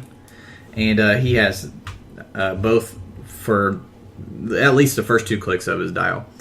And so I was really happy with him. I also really like Doug from Fear Itself, or not from Fear Itself, from Thor Dark World. I know a lot of people probably never even seen the dial because it was a mass market exclusive for Thor. He's 125 points. The cool thing about him is his trait when building your force. If he's the highest point character, other characters that share a keyword with him also have Doug's army keyword. He has armor, brute, monster, soldier, and warrior. So you take 5 of the most common generic pieces. You can take the best one out of any of those guys, throw them on the team, and form it into a theme team, with which he has leadership and invul and mastermind. Then he has charge and precision strike as well, and he has a really good mixed dial. He has lots of dampeners. He has invul for the first 4 clicks, and he has a lot of precision strike, blades, and flurry and stuff mixed in there. And not to mention with the fact that Mastermind's going to keep him alive for a long time. So you pick, a mole man to throw in there to get some extra actions out of him. Cerise is a soldier. You throw her on there, and you have Split Lip has armor keyword, so you can throw him on there with the book and get the free actions and still keep your theme. And it's going to be somewhat of a swarm team already, so the hammers are going to be even better. I have a team right now that I'm working on Doug with that I think is actually decently viable. I don't think I have anybody else that nobody's mentioned outside of the question from the Trinity of Sin team base. I think he is one of the most versatile and has the most options out of almost any clicks in Heroclix. Just due to the fact that he can basically trade a power that he doesn't need for something that he does need at the time. And he has damn near every power in the game on his dial. So, I mean, he also has the double perplex, and other characters have to take a power action to use perplex. He's just really sick. You can keep him stealth the whole time. If you're facing a team without stealth, you use stealth to pick your power. If you're going in swinging on a shape change or a super senses piece, you pick flurry when you charge. If you want to be hard to hit, you pick super senses with your combat reflexes. I mean, he just has so many options. for 100 points and still has the Mystics team ability. So I really like him. I don't know exactly how viable he'll be in the meta, but I think you will see him on a team here or there in the top 16. Well, he was on that Horde token team. Yeah, but that didn't actually get top 16, I don't think. But it did get decently No, far. he got high up there, I thought. Other than that, I don't have any. Trinity Ascend team base that he comes off of is very good, too. I've got one I forgot about. I wanted to ask Edward his opinion on it. Would be the Uru Metal Absorbing Man LE from Iron Elite. There's going to be some tricks. I mean, people haven't broken him yet because they haven't. Most people haven't gotten their hands on him. But you have to be an idiot to not think some things are coming with this guy. Yeah, I know. I look at him like this, okay? And if he has the ability to pick up a heavy and then get ridiculous, and then the heavy's on his card or whatever, then you go even further and say, hey, guess what? I can give you a hammer, I can give you a resource, I can give you whatever I want. I can make you freaking 2-ton common if I wanted to. And then you go tell your opponent, yep, you need to go kill that guy. And it's one of those things where I come back, I'm like, whiz kids, y'all tell us that you got off that crack and you stopped, hanging out with prostitutes and whores and stuff, and then you go do stuff like this. It's like, oh, we're trying to balance range, and then but man, we don't know if you going to buy, baby, so we're going to put 8 ranges on all these people, because 8 ranges is the new brokenness, and you know it, and it's like, And then with this Absorbing Man, if Absorbing Man was like in the set, I think that would have given them credibility as, oh look, they're actually looking out for that keyword. But the way I look at it is by making it prize support, what they really said is, F y'all gonna pay. So when y'all finally do decide to, get some tournaments after we got our money twice, because we got it from buying those boosters, also for, that store buying this prize support, then you can go have fun with your Absorbing Man. I think that it should have been reversed. The Absorbing Man that was in the set should have been, well, actually, really, I think, just the Absorbing Man with Absorbing Man Titania. Get rid of that. Put that Absorbing Man as a super rare, and then make something else as your prize support. But I don't run Wiz Kids because I guess I make reasonable decisions. You're breaking Hunter's heart. Hunter loves that Absorbing Man Titanium. I love that duo. Not necessarily for meta, but I just love its playability. I think that's one of the best gauntlet pieces I've ever seen in my life. Let me get it straight. I'm not hating on the piece. No, I know. It was just funny because Hunter was talking about how that's his that was my number one want for this set, just for sculpting and for fun to play, but yet still really good pieces. I don't know how viable it is, but when I look at this piece, it just screams, please put the gauntlet on me, because it has Masters of Evil, so it's going to spin the gauntlet every turn. With the steel energy, it charges and smashes bitches in the face all day long. Gets to use Close Combat Expert when they duo attack or charge when they duo attack. They constantly generate and use objects very well. They have like plasticity and super strength traded. They can hold multiple objects at the same time. When they duo attack, they can use blades and Close Combat Expert with each duo attack. They're just nuts. I think with the gauntlet, with giving them steel energy and not being able to outwit their impervious and invincible, and letting them just constantly heal and Masters of Evil every turn, I think it'd be a blast to play. And the next 300 point tournament that they're legal for, I'm running them with the gauntlet just to see how fun it's going to be. But yeah, Austin just thought that was funny because I've been talking about how much I love it here just the last couple of days. But back on the Uru Absorbing Man, honestly, I think he's going to be a monstrous gauntlet piece. The fact he only takes damage 1 out of 6 times, basically, if you really average it out. It's after the damage is dealt, which means that you'll get reducers, you'll get super senses, shape change. Yeah, you'll get anything like that. I really think people need to take a look at this. Well, actually, no one should take a look at this piece. Everyone should forget about it. Yeah, never mind. Let's edit out the part where we talk about Absorbing Man. Yeah. Forget about the piece where it's broken, so that only I can use it. Yeah. Exactly. good helping people. This is all about keeping you under. That's right. Keeping us on time. So, Edward, thank you so much for being with us today and providing some insight. And Yep. you guys can check out Edward's podcast, Starting Over Podcast, on YouTube every week. Tons of useful information. You can go back to the very first ones, and I suggest getting a pad and pen and taking some notes every time he drops a gem of knowledge that you're like, oh shit, I never thought about that I'm before. gonna school you, boy. And sit and listen to his podcast every week. Very regularly, does a good job staying on schedule every week like we do. And you can catch him on YouTube and subscribe to his YouTube channel. And be on the lookout for the podcast he and I and another member are doing together. It'll be called The Quarry. And it'll be after major ROC tournaments. There'll be one coming up very soon since we have the big tournament coming up this coming Friday and Saturday. And like I said, you can check it out. I'm gonna be doing the blog sometime. I don't know when. I need to get back in that habit. But yeah, check that out. But definitely, if y'all listening to this podcast, y'all listening to some wise brothers here spitting all that good truth for you.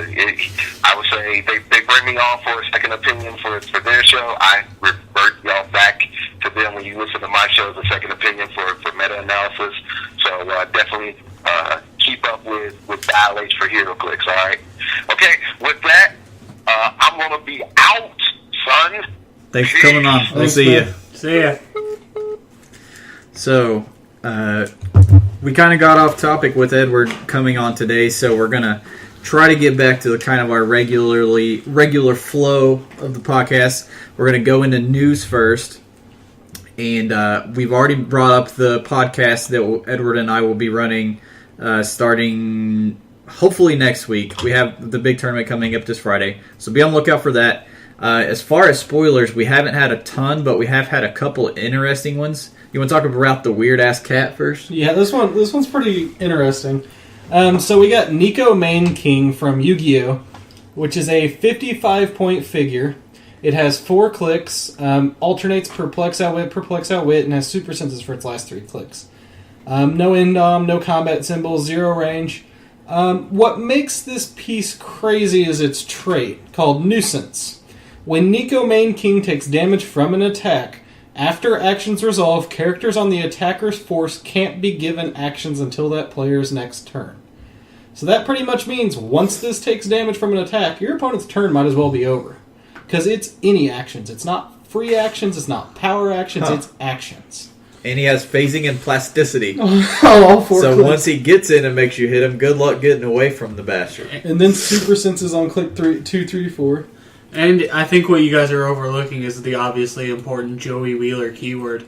Because there were a bunch of Yu-Gi-Oh! Fanboys on the forums arguing that he only used this thing once in the whole show. But it's common, too. Yeah, so for a 55-point figure, I mean, like, this is a figure that in Silver Age games, if I was looking to be a douchebag to somebody, I could abuse the crap out of. We got a Superman Legion of Superheroes spoiler. This style has a lot going on. It's Emerald Empress. She's a rare, and she has a trait. At the beginning of the game, place an Emerald Eye of Ekron relic token in her square. This object doesn't count towards your force and is described on the back of the card. She automatically succeeds when she rolls to pick up the Emerald Eye. When she is assigned the Emerald Eye and has 2 tokens, she can use her speed powers as a free action. And she has Running Shot and Mind Control for her speed powers with 8 range. So basically, every time she has 2 tokens, she'll get to use either free Running Shot or Mind Control, whatever she happens to be on.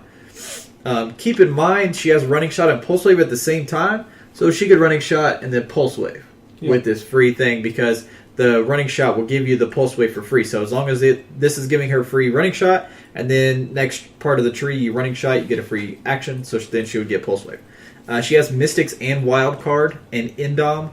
She has 2-point options, 190 or 115. I don't know. What do you guys think? Are her 2 clicks for another 75 points worth it? I think having Running Shot, Pulse Wave, Imperv, Outwit with what's her range, an 8. Yeah. I think the Outwit at 8 range comboed with those other 2 things. I think she has viability in the first 2 clicks, which... And that's 2 more clicks of Mystics. Yeah. Yeah. I mean, like, it's it's iffy. It's hard to justify 2 clicks for 75 points or whatever, but I think she could almost pull it off with the double pulse wave. Like, that's huge. And then the outwit capabilities, too. Well, what we're also forgetting is when she picks up this relic, not only is it going to give her the free stuff, it's also going to give her the rest of the stuff the relic gives, which is mind control, in cap, but more importantly, improved targeting, ignore hindering and characters, and isn't dealt unavoidable damage from mind control. Yeah, and see what's crazy about that is, once again, with the 2 clicks of outwit on her top, well, she has outwit on her bottom dial too, but she ignores hindering for that, and characters, so I mean, like, you have that pesky stealth character, you could outwit their stealth, maybe that brother Voodoo who's giving you problems in his smoke cloud, boom, all of a sudden he's not hidden yet, blasted. Well, and she's calculator. Yeah, so wild card and mystics. Then you one important thing to note about the relic, if you want to play the relic by itself, it's a roll of only, you have to hit a 6 to get it. But it gives mind control, in cap, improved targeting, hindering and characters, isn't dealt unavoidable damage from mind control. When this character takes damage from an attack, Emerald Eye is placed in an adjacent square. So when she takes damage, she will have to drop it and then later pick it up. She auto succeeds picking it. But characters may attempt to be assigned the Emerald Eye more than once per game. There you go. So that way, if it's dropped, she can pick it back That's up. different than every other relic in the game. So she's pretty ridiculous for 115 points. She's definitely worth her points. I don't know as far as long-term viability. Well, she's not. But she is very good. She's not game-breaking, but she's insanely... I definitely like her at 115. Sorry. Yeah, I mean, yeah. I was trying to say that, but yeah. The other small piece of news we got is that next year, supposedly, we will not get a free figure for Free Comic Book Day. Aw. I know, it sucks. Well, this year it was only the Iron Man marquee anyway. We will be getting Batman Arkham Origins Quick Start Kit, which we all really care about. Mm-hmm. This will be similar to the Lex Luthor Superman one that they came out with, where there's just 2 pieces and they're simple dials, and they are illegal dials. They'll have the purple rings around them. I can't wait to play my purple ring Joker in the ROC. So that's all the news we had. As far as what we played this week, Wednesday. What was Wednesday's build? Sealed Iron Man. Sealed Iron Man, 300 points. Yep. You could play rings if you pulled them. And you could play ATAs if they were on the cards. Play ATAs on the cards. I'll let Austin talk about his team, what he almost played, and then what I made him play. So I opened my boosters, and first glance I was pretty depressed. I had some okay options, and the first team I built was the Controller with his Slave Ring ability, the Argonauts Tony Stark, who can mind control friendly armor and robot characters, Crossbones, and I can't remember what the 4th piece was, but it was Puck. I had Puck on both teams. So that was my first team build. Damn, I was like, straight you had Puck on both. We'll get into that one next episode about how good Puck is in this set sealed. Controller has the kind of cool ability where if he punches somebody, he puts a slave disc on them, and he can free action mind control people with slave discs, and he gets +1 all combat values for each slave disc. So my idea was I was going to use Argonauts Iron Man to mind control him to keep slapping slave discs on people. And the maps that we had from the OP kit were pretty small, like they were close quarters maps. I thought I could pull it off. Then Hunter made me take another check at Count Nefaria, who I pulled. And I had known he was pretty good, but when I really looked at that dial, I was like, why am I not playing this? For sealed? Yeah. You should play the motherfucker, especially with the Puck to tie up. Oh yeah, so I swapped my team over to Puck and Nefaria. How good was that? Considering how little hypersonic there is in this set, I think there's really only two, maybe 3 pieces. Which is strange, by the way, how little hypersonic there is in this set. Because you figure, Invincible Iron Man, Iron Man. They do throw move and attack Iron Man's way sometimes, but they rarely give him actual hypersonic. I prefer him without hyper. He doesn't seem like a hypersonic. Yeah, I agree. He's running shot long range to me too. But my first round it was basic hypersonic keep away. My opponent was running the Chase Iron Soldier, which I don't love. Chase Iron Soldier has no move and attack, but he has stealth. So the best thing you can do with him is kind of keep him back and shoot at people. So I was just grabbing objects with Nefaria, hypersonicking around the corner, busting someone in the face and running back. Just a typical douchebag hypersonic setup. And then Puck was being used to tie up people, and Puck has Empower. So while he's got them tied up, I hypersonic up. Oh, now I'm punching with an object and Empower, and then I'm running back away. Puck's really hard to hit, especially on a second click. He has combat reflexes in a 17 as like a 50-point character. He's really good. My second game, I don't remember what my second game. You played against Hyperion. Yeah, that's right. I played against Hyperion. That game was not enjoyable.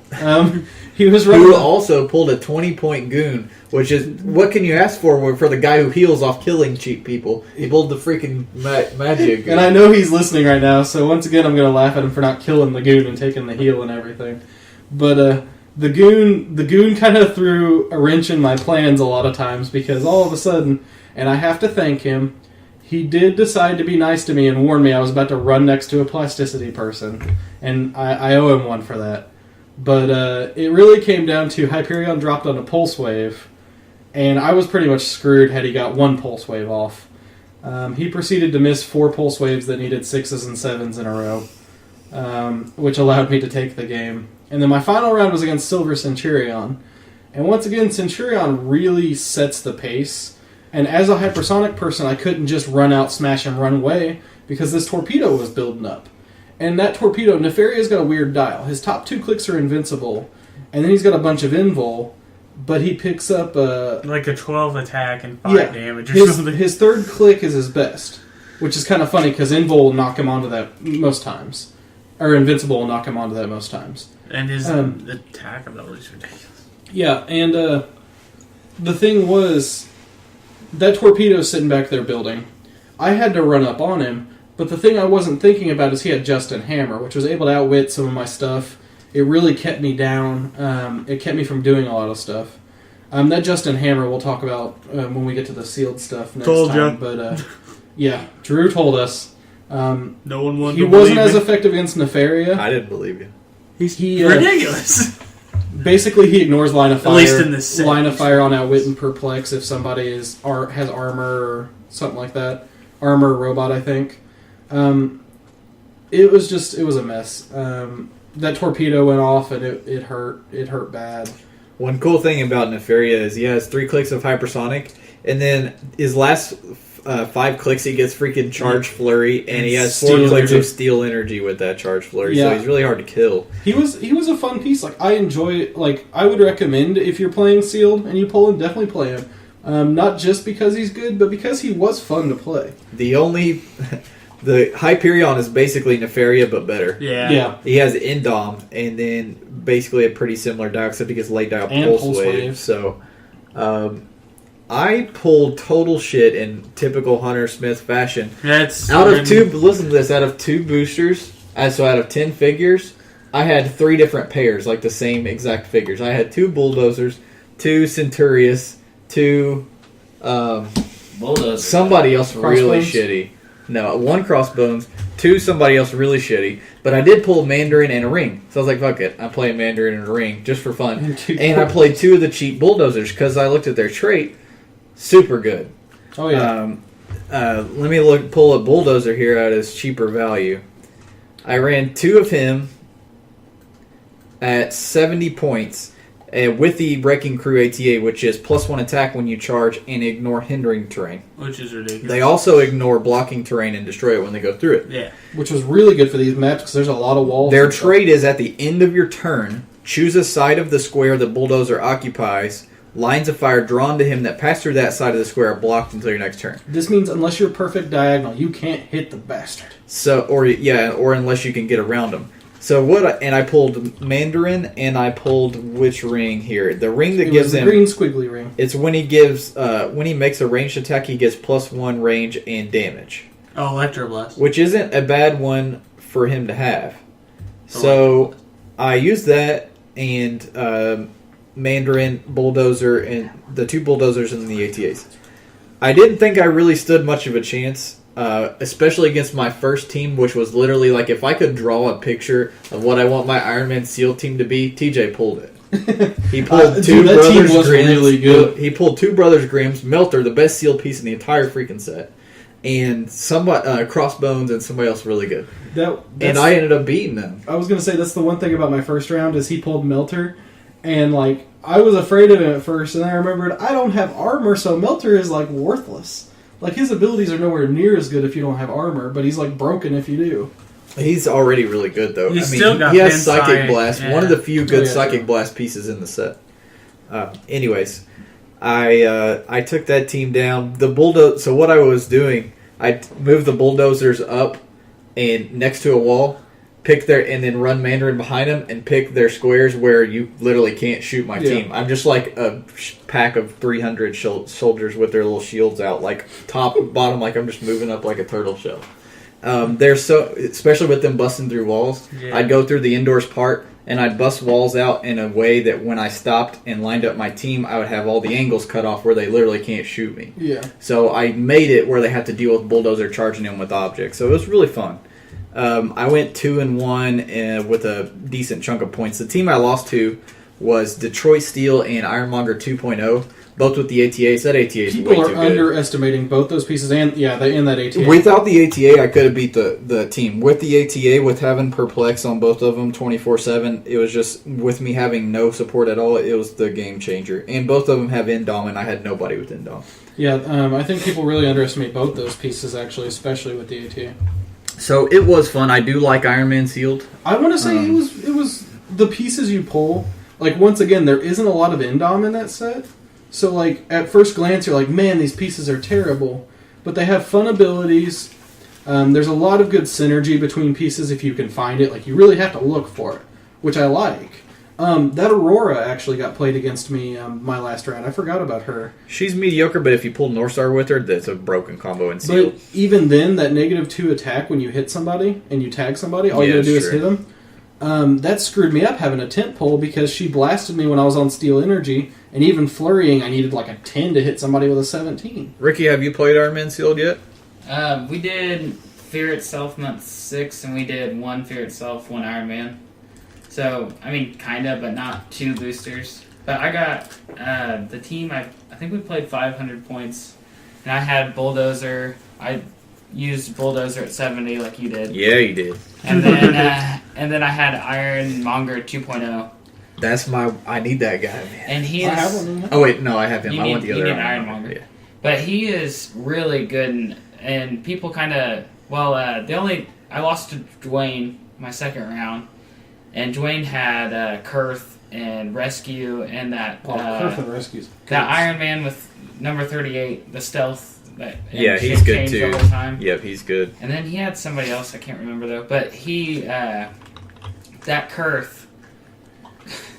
Anyway, everybody knows Kurth. Everybody knows what Kurth does. But Ironmonger 2.0 is awesome because I could steal Perplex or Outwit, and then I had the ATA on him, so I kept buffing myself, my defense or my attack, whatever I needed.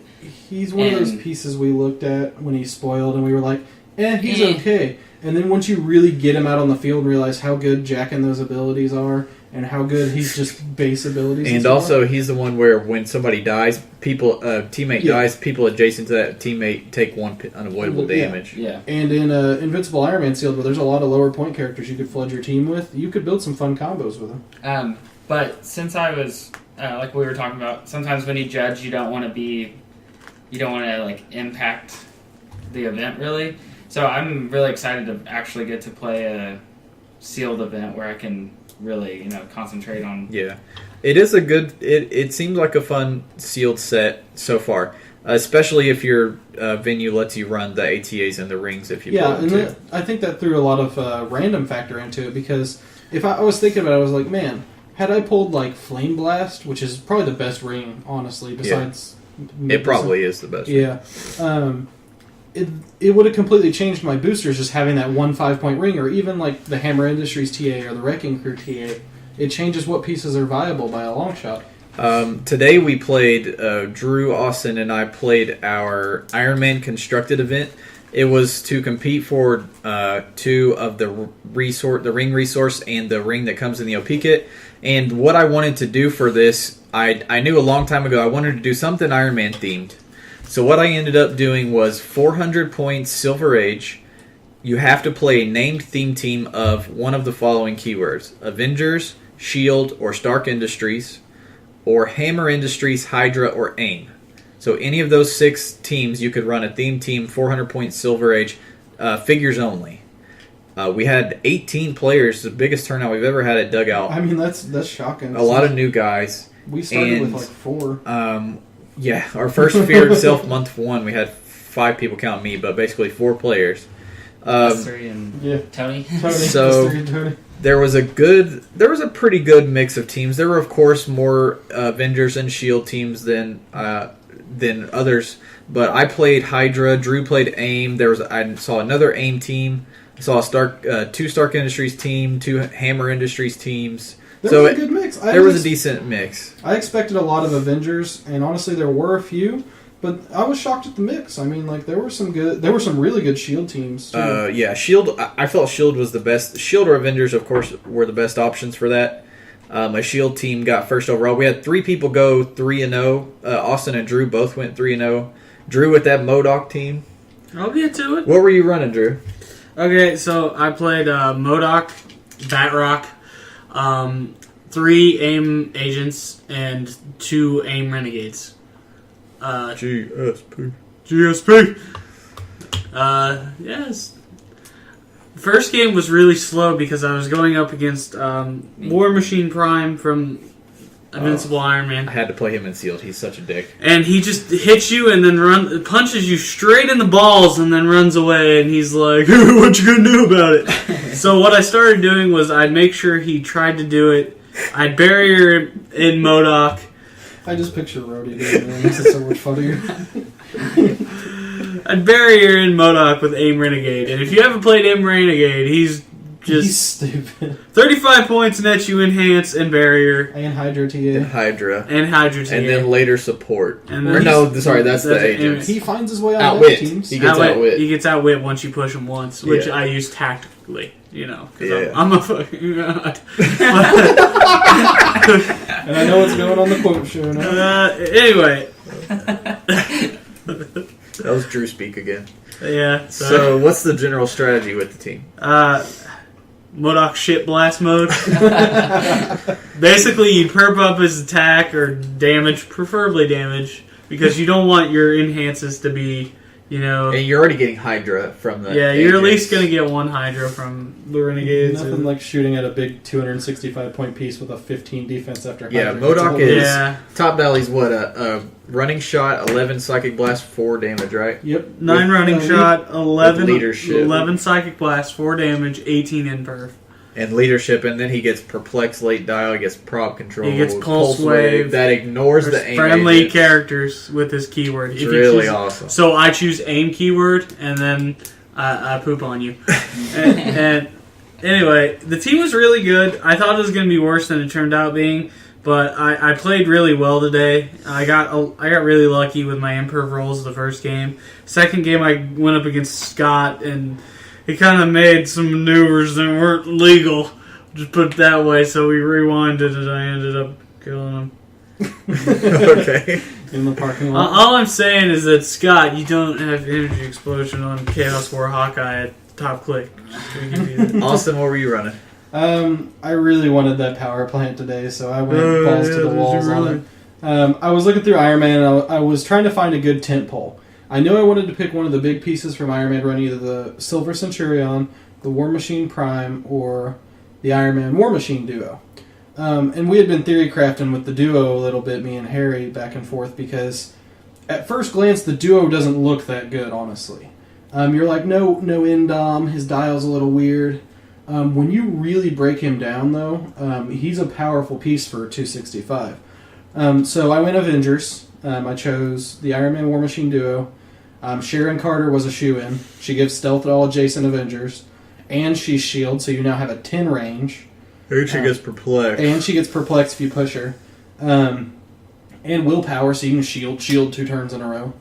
I ran the 50-point Chaos War Fast Forces Scarlet Witch, because why not if I'm going balls to the walls on this. And Donald Blake, because he's the dumbest 33-point medic printed, with an 11 attack on top click for it. So that was my 400-point team. I brought a map that was all hindering with like very little blocking because that duo ignores hindering. The duo also has a trait. Since he has no endom, the way he works, if he has 2 tokens, he can take an action at the beginning of he can take an action as a free action, but he won't clear at the end of your turn. So it's kind of like he can take 3 action tokens, but he takes pushing on the second one, is the best way to put it. So he takes 3 actions in a row, then clears. He also, his top click is a really good 10 movement running shot with 11 attack energy explosion, 9 range triple bolt energy explosion, mind you, and imperv, 18 imperv. So basically what I would do is I would kind of set myself up in a good position on the map where I'm in stealth, have Sharon Carter giving me stealth, of course, to keep me safe, shield TA to give me an extra damage, and as I said earlier, when you have perplexes and modifiers on a duo attack character, you're technically getting more for your money there. So between shield and 2 perplexes, there were times I'm swinging for duo attack 7 then 6. He was a monster today. My first round was against a Silver Centurion. My goal was to kill the Centurion before the torpedo got big, and I actually did manage to do it. A lot of luck on my factor from that. So if you kill him, his torpedo should instantly go away, right? I assume so, because usually when a character's game effect ends. Yeah, so. So I killed him off. He missed his shape change and imperv. I got lucky at the first shot, which knocked him way down dial. He landed on a click without shape change, without imperv, and I blasted him a second time to finish him. And then I just mopped up. He had Amadeus Cho, Iron Fist, and the 100-point Scarlet Witch. That Silver Centurion, really, it's a stressful piece to play against. Oh, yeah. I don't think a lot of people anticipate how much of a timer on your brain that torpedo is as it's building and building and building. And if the other player times it right, like if they manage to get that attack with a 7 damage torpedo and they time their push in with it, it can end the game right there. My second game was against a MODOK team. The MODOK blasted me with that pin sight. He caught me out of stealth, blew up the object I was standing on, blasted me for 6 pin sight. Donald Blake to the rescue as a doctor apparently, and healed me like 4 clicks back up, and then shield double perp boom boom knocked out MODOK 1 turn, and then cleaned up the beekeepers. Third round was against King Hyperion. King Hyperion is a straightforward Superman. Like he doesn't have. I don't think he has the pulse wave that the normal version has. King Hyperion. Or I'm sorry, the Prime one is what I'm thinking of. Normal Hyperion, because he's Avengers. I don't think he has... Does he have Pulse Wave, the Prime one? Okay. He's a straight... he's a hypersonic piece, but after he knocks off that first click, he no longer has hypersonic. He's a Superman with more clicks and power cosmic is what he is. That's true. He was a mess to deal with. Basically, our game was back and forth. I'd hit him. He'd heal. He'd hit me. I'd heal. I'd hit him. Back and forth and back and forth and back and forth. Until finally I managed to take out Hyperion. I started picking off some of his support pieces here and there. He started using them to try to block line of fire. It was a really close match. I'm not going to lie, luck was huge on my side for that match. He missed some really important attacks.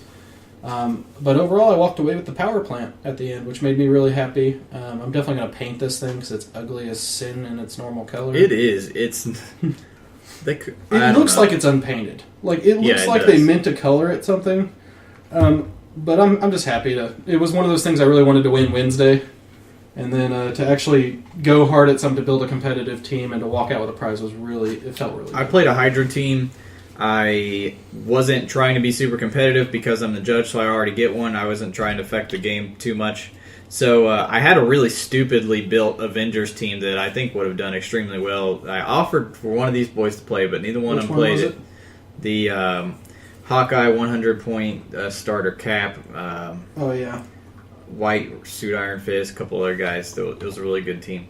Anyways, I played Cosmic Cube Red Skull for once. Ricky's played him against me quite a few times. I never had gotten to actually play him. He was really fun. I played him, Electra, 80 point SI Electra. She's stupid good for her points. She really is. A 15 point aim soldier, or a Hydra soldier, and the multiple man from the gravity feed actually has Hydra and Shield keywords. Really? So I played one of him, and then I played Crossbones from the main set because I've been wanting to try him out because he looks like a pretty decent piece. First game, I played against a guy who got first overall. His team was about as the best you could possibly build for this event. I knew I wasn't going to stand a chance. He had Hawkeye, Sharon Carter, 150 Iron Man, the 19-point Mandroid Shield with TK, and somebody else. Brother Voodoo. So I don't think I even killed a single character. I had Brother Voodoo. I was like the last click, but you can't kill that guy. So I didn't really get to learn my team very well that game. Second game I played against the Avengers team that also was talking about was Scarlet Witch and Silver Centurion. Centurion, such a dick. He's traded ignores Pulse Wave and Psychic Blast and Poison. All Red Skull gets is Pulse Wave and Psychic Blast. And Poison. And what happened is he has also like running shot and 8 range, 2 bolts, I think.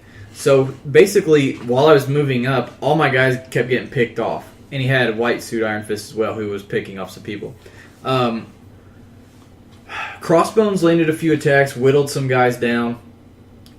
Red Skull I kept back on purpose. I wanted him to have to deal with... I wanted him to see how much he would push Centurion. Because I knew I couldn't hurt him otherwise. Because like you said, shape change and impervious. So what I kept trying to do was set up situations where he has somebody to hit, but he's going to have to push to do it. Yeah. And he finally started taking the bait and started clicking off of impervious and shape change. Then I moved in and started taking some shots. And see, I was going to say, the one thing he didn't do in the game against me that would have changed the game is, with that Scarlet Witch, you got to remember she can remove team abilities. Had he stripped shield from me, it would have forced me out of range. And then against you, stripping Hydra probably would have helped a lot too. Well, he killed my entire team except for... I had full health Red Skull. My entire team was gone. I hadn't killed a single one of his characters yet. I ended up winning the game. Let's go. Red Skull, I kept... What happened was Red Skull was moving up one side of the map. It's the Wolverine indoors map, so there's that like little room that's up. So Red Skull crept around the side of the map the whole entire game. All my other guys were in the middle, and he moved his guys in to fight. Left 2 support pieces up on top. So I ran around back, staying as far away from Iron Man as possible, and just kept pulse waving guys. Killed off Scarlet Witch and Cho, and then he doesn't have move and attack or willpower. Yeah. So all his guys had to keep slowly moving around, and I would just line up shots where I could get one of them and then phase away and make them keep on having to catch up with me. Eventually, he kept having to push Iron Man, and I out-actioned him and ended up winning. I did get knocked down onto... His ridiculous stuff. I got knocked right past Steel Energy. I was actually wanting his charge exploit Steel Energy so I could actually do damage to Centurion. Yeah. He popped me right off of it on my last click, which is actually good. It's like a 17 super senses perplex and psychic blast, I think, and phasing. So he kept tying me up with Iron Fist. I would smack somebody, he'd move in, I'd phase away, make him have to again push to if he wanted to try to get to me. I just out-actioned and positioned him and ended up winning. Red Skull was really fun. Never give up as long as you have one piece on the board. Third game I played against that War Machine that Edward was talking about, and the shotgun armor that has where he moves a full across the map. I was talking to the guy who was playing it today. He's good. He gave it in one move. He did 2 penetrating to 2 of my characters and gave 3 of them tokens. I finally got my Madroxes to start duplicating, and once you get those puppies duplicating, they just they're so good. They have Empower or Perplex or and then I was using X-Men TA to heal them all back up to top, and then swarming in. They get plasticity if they're next to each other.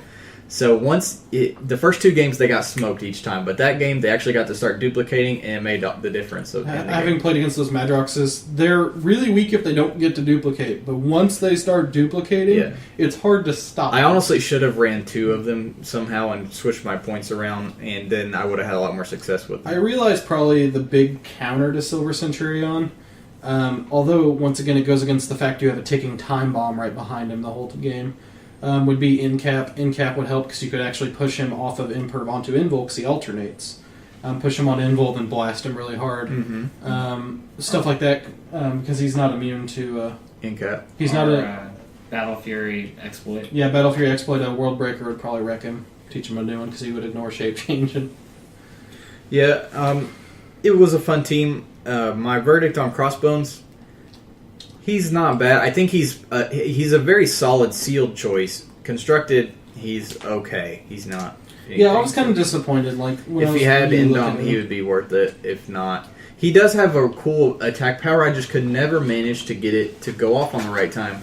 Where he has running shot in RCE, and then he has a special attack power. When he lands a ranged combat attack, he gets to use sidestep, and then after sidestep, he gets to make another attack, but it has to be against somebody else. Yeah. And I just could never get it. Well, today's event was like it was 400 points, and you had to have at least 4 characters. So most people were running smaller teams. So, anyways, it was fun. I enjoyed it. I can't say I enjoy playing like that level of competitive team, but it was a really good team, and it was a blast, honestly, in the long run. Yeah, and I went 3-0, and I don't feel bad about it. Yeah, Drewster for the win here. I didn't sell my soul to Iron Man War Machine. Is this the new piece you guys are going to whine about? No, it's just you play like the third one we've gotten in like this year. Yeah, but it's not a movie one. Wow. Moving into community section. Question of the week this week was, what is your which team base, now that the changes have taken place, or at most venues have taken place, after the changes, which team base do you think will be the best? I think pre changes, most people would say JL and or Shi'ar and or Trinity. Those are probably the top 3. What do you got? We'll start with Ricky as the guest. What do you think is the best after the changes? I mean, probably Shi'ar still, but I haven't really got to play a lot of them. The one that I think benefits from it is the Brotherhood. Yeah. Because I got to play him once, and he was a fun piece, but I think he gets invul from Magneto on the asset dial. Mm-hmm. He starts out on that. And then I think isn't he like a weird like 250 or 240 or something? I don't remember. But now it's 200 points, right? It's every fraction of 150. I think they get an extra. Yeah, every fraction. So okay, so he would still get. They would get 2. Yeah. So I mean, maybe I'm probably just Shi'ar, but the Brotherhood, I just think that was like an overlooked kind of piece because he's cheap and you can play him at different kind of levels, and he was fun for me. But, boys, what do you guys think? I said mine on there, but Trinity of Sin I think didn't get affected much. It lost 1 action. You didn't run Trin Sin for the team or for the map choice because it only had 3. You didn't run it for 3 actions necessarily. Right. What makes it really good is the 2 damage mystics, the capabilities on its dial, the outwits, the perplexes, and all that jazz it gets, and then it's a solid dial on its own. And losing 1 action didn't drastically. And the figures that pop off. Yeah, the figures that pop off it are really good too. Drew, what do you like? Oh, we had the big 3 before, and they're always going to be the big 3 team bases. They're still ridiculous. But I'd probably say Trinity of Sin. But New Mutants is still out there. That's my pick, New Mutants. The only thing is that... And I think people are forgetting about it. A big thing, though, of why people ran New Mutants was the +7 to map roll. I think losing that's going to really... Well, I don't think it'll It certainly helps, but I think the thing about New Mutants that makes it good, you look at its dial, it doesn't hit hard anyways. Yeah. It doesn't really hit at True. all. The thing about New Mutants is constantly spawning good. Yeah. I need to emphasize good pop-offs off of that running thing. shots. Also, 200 points, it's only going to be 50 points over and getting the 2 actions That's true. for it. And it's still going to get the pop-off Sunspot and War Start for the perplexes and the Yeah. enhancement and all that stuff. I think basically it stayed the same and everybody else got nerfed down to it. So that makes it pretty good. Of course, Shi'ar and Trensin are still going to be good. I don't know about JL. I think JL actually lost quite a bit. The playtesting Yeah. that I've been hearing, though, is that JL, even though it lost a bit, is still way up there. So I guess only time will tell. I'm still really partial to Imperial Guard, and I still would like to play it. I still think it's very, very viable. It's still 9 damage a turn. Dial design. November winner was Swagnito. Yeah. Great. Swagger. Swag has been in it since the beginning, right? By having us kill Drew off that week, he really pulled ahead. I mean, that was the defining moment. He's been submitting since day one. So he's always been close to winning. Never actually. He's always been like third or I second hate to say place. it's funny to me, but it is kind of funny how Swag was always like half a point down every time. Well, Swagnito just got like a dartboard and put your picture on it, and it's just going to Austin. Austin. He does that anyway. So he finally pulled out a victory. We will have assignment for week 1 on there very soon. I don't know. Let's see. Should we give it today or should we wait? Let's see. Today is the 30th. We're going to have this 1, 2, 3 weeks. 4. Yeah, I guess we should go ahead and give assignment number 1 out today. We're not going to do a team-based month yet. We will be doing another one very soon. We did we do Marvel or DC last time? I think we did Marvel. I think we did Marvel. We did Marvel. So there'll be a DC team-based month coming up very soon. Before 15 Doom Patrols. As far as your assignment this week, what I would like to do... I have an idea. What's your idea? You want to go first? You can go first. Yeah. All right, Austin's going to give week 1 this time. Switching it up. I was going to say, I want to see Asgardians or someone from one of the non-Midgard 9 realms, like characters like that. Like either... because you have the Dark Elves, you have the Frost Giants, you have all the people from... all the dwarfs. There's so many possibilities you could go with. On that, let's see. What would we do for DC though if I did that? So what do you want to say? Deity keyword. That way you would cover the basis for Marvel. Asgard for Marvel. Let's do Amazon for DC. All right, that's fair enough. So Asgardian or Amazon. I think that's a pretty fair one. Although there's not a lot of particular Amazon characters. The only problem is you got like Hippolyta, you got Wonder Woman, and you got like generic Amazon people. You have a couple other Amazon or one of the Greek gods or something like that. Because even Cassie's not actually an Amazonian. That's true. Damn. Why don't you just do deity keyword? Let's do deity keyword. Alright, we're just going to do deity keyword. Any piece that fits a deity keyword. Austin's preferably looking for Thor or Wonder Woman figure themed other characters in their realms. But so we haven't had a good Hercules in a while.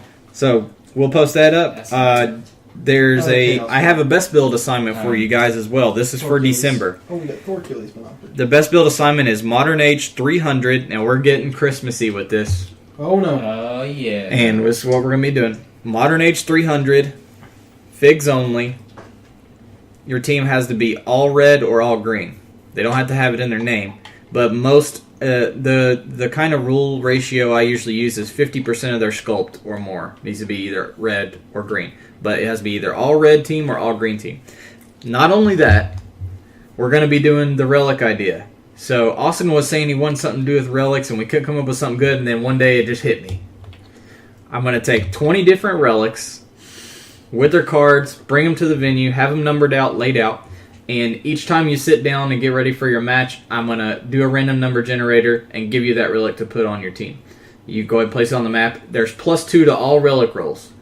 Some of them are going to be good. I'm going to throw Mjolnir in there. Mjolnir with +2 to pick it up. God. Becomes really stinking good because it's the 06 that keeps it in check. 50-50 to pick it up is going to be good. But I'm also going to have Rebreather and stuff that's probably not going to help your team that much. You know what? Invincible Iron Man added a lot of figures that'll help this. Because, you got like Crimson Cal, you got Detroit Steel's mostly red. There's a lot of really good red figures that were So I'm going to throw 20 different resources like 3 rings, 3 hammers, 3 gems, do a good mix of it, and some other cool pieces, and randomly assign relics between each round. So that'll be another little... that does take away a little bit from best build, but it makes it a little fun and Christmas themed, So that'll add... So basically just build Modern 300, figures only, team of all red or all green. We have a ROC tournament coming up. This is submitted from Jason Lapel. Alex Avila, former Gen Con winner, is actually judging this. It's at J&J Gaming in Danville, Washington. It's at 1206 West Main, if anybody knows the area, Danville, Washington. It is December 7th and 8th, so that'll be coming up next week. They have an ROC tournament. You can go to HC Realms, the ROC tab, and find out more information if you guys are near that and want to go. We have a few questions from listeners this week that we can chime in on. One is on Twitter from Michael Comby. I kind of already answered it for him, but I kind of wanted to throw it out there for you guys. He's doing a build at his venue for AVX. It's 300 points, starter figures only. And he wanted to know from Avengers, he has the Avengers, what would you run? That Wolverine half dial keeps getting overlooked a lot. I've heard a lot of people getting good work done with him for, is it 75 points at his half dial? He has 3 options. Okay. I do like a 75 better than the others. His 75 point dial is really good. We've talked before about how cheap Blades exploit's always good. Yep. I really like him. Scarlet Witch. Scarlet. Witch to rob X-Men of their healing abilities isn't too bad. And she herself is already an amazing support piece. Cap with his leadership is absurdly good. If you're running pure Avengers, I've seen some Thors. I was talking to someone today about running the Thor, and they said although he looks good on paper, they felt like he didn't get the mileage that they felt like he deserved. He's lacking a lot of running shot, I'll say that much. Yeah, they said move and attack wise, he was really lacking. Yeah. I still think he's really good. I'd probably do Scarlet Witch, the 100-point Cap, and the 100-point Spider-Man. Is it 100 points? There's 2 options, 100 and 125. Yeah. Yeah, that's not not bad 300. either. I'd probably play those 3 because I can't even... You'd have 2 perps. You'd have the leadership off Cap. Spidey could copy Mystics from Scarlet Witch. Yeah, that's not bad at all. I mean, like, I'd run that. That's probably what I would. I told him at 300, I don't like any of these options the best at 300. I like 125 Spider-Man, 100 point Thor because of running shot, pulse wave, 8 range if you can keep, and 4 damage. Super strength as well. So pick up an object, stay hidden, line up your attack, and then smack. X-Men TA is on Wolverine, so Spidey can copy that if one of them needs to heal the other one. Remember, Spidey has super senses and shape change at the same time, and reflexes, and quasi move and attack, quasi hypersonic. Hits really hard. I think this Spider-Man is going to surprise a lot of people. I think so too. So I had Spidey 125, Thor at 100, and Wolverine at 75. Now at 400, when you can throw a 100-point Scarlet Witch on there, now Spidey can copy Mystics, and it becomes a lot better team. So there's some good options there. We had a question also on Gmail from Tom Boyk. It's pretty long. It just says, been a long time listener. A few podcasts ago, he thinks it was me. Said something about being tied up with a lesser character but kept missing my roles. He said, I've had that happen twice in the last few weeks, and it really slowed down my team. Do you risk breakaway, or do you keep on slugging it out? This seems to happen to me more often than not. I just wanted your take. Go ahead, boys. Yeah, this happened to me today, actually. Against, my MODOK got tied up by Iron Fist and 75-point Iron Man from Iron Man 3. And I was like, well, I could stay here and, but it's worth risking breaking away, in my opinion, to get all the damage. And you can, especially with characters that can defend themselves, like MODOK, against, he's got imperv. Basically, you get what I'm saying. I think really the what I started doing recently is I usually have horrible luck with breakaways. I almost never go for it. Like, I never breakaway. What I do when I go to breakaway is I look at the figure and I think, if I just gave them an action token and they didn't do anything, would this ruin the game for me? Like, when I was playing Dracula a few weeks ago, I had a good opportunity to break away and smack somebody, and I stopped to think, I was like, I already have 1 action token. If I give him a second one, I'm going to have to clear. He's going to get a chance to completely blast me down to it's going to completely ruin me. So I took the kind of safe route. I went ahead and just smacked at somebody close anyway. Gained the steel energy, healed 1, whatever. And just kind of sat there. And it was a little bit better on me than risking the 50-50 breakaway where I would have given a token, then he would have had 2 turns basically to freaking just tear into me.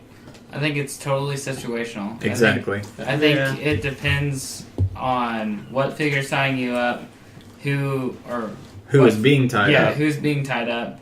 Hunter and I had a game one time when freaking Asgardian Troll was tying up tartar sauce, and I rolled a breakaway, and I missed, and I could have and then he exploited me for like 3 damage or whatever it was, crazy. I think it's, like I said earlier, it's just entirely situational. So you just need to see what's happening, and then make your judgment call. It's a combo of Austin and Ricky's answers. It's very situational. Whether I roll for breakaway depends on how much more potential am I losing by staying and fighting this guy compared to what I want to do. If it's MODOK, for example, since we've been talking about him, and he's on running shot, 11 attack, psychic blast, 4 damage, perplex, and a little crappy piece is tying me up, getting the running shot and the psychic blast and the 4 damage on somebody, it's worth taking the risk because that's a lot of reward for the risk. If I just had like a 10 and a 3 and I didn't have range powers, I probably will just go ahead and hit the person who's tying me up. So it kind of is situational. But like Austin said, you do have to realize if you roll for that breakaway and you fail it, you just wasted your action. So you do have to sit and think about the pacing for a second. If I fail this, am I going to get shit blasted for the next 2 turns? And it's sometimes better off to just hit the person. And it's also really big to take into account chance to break away.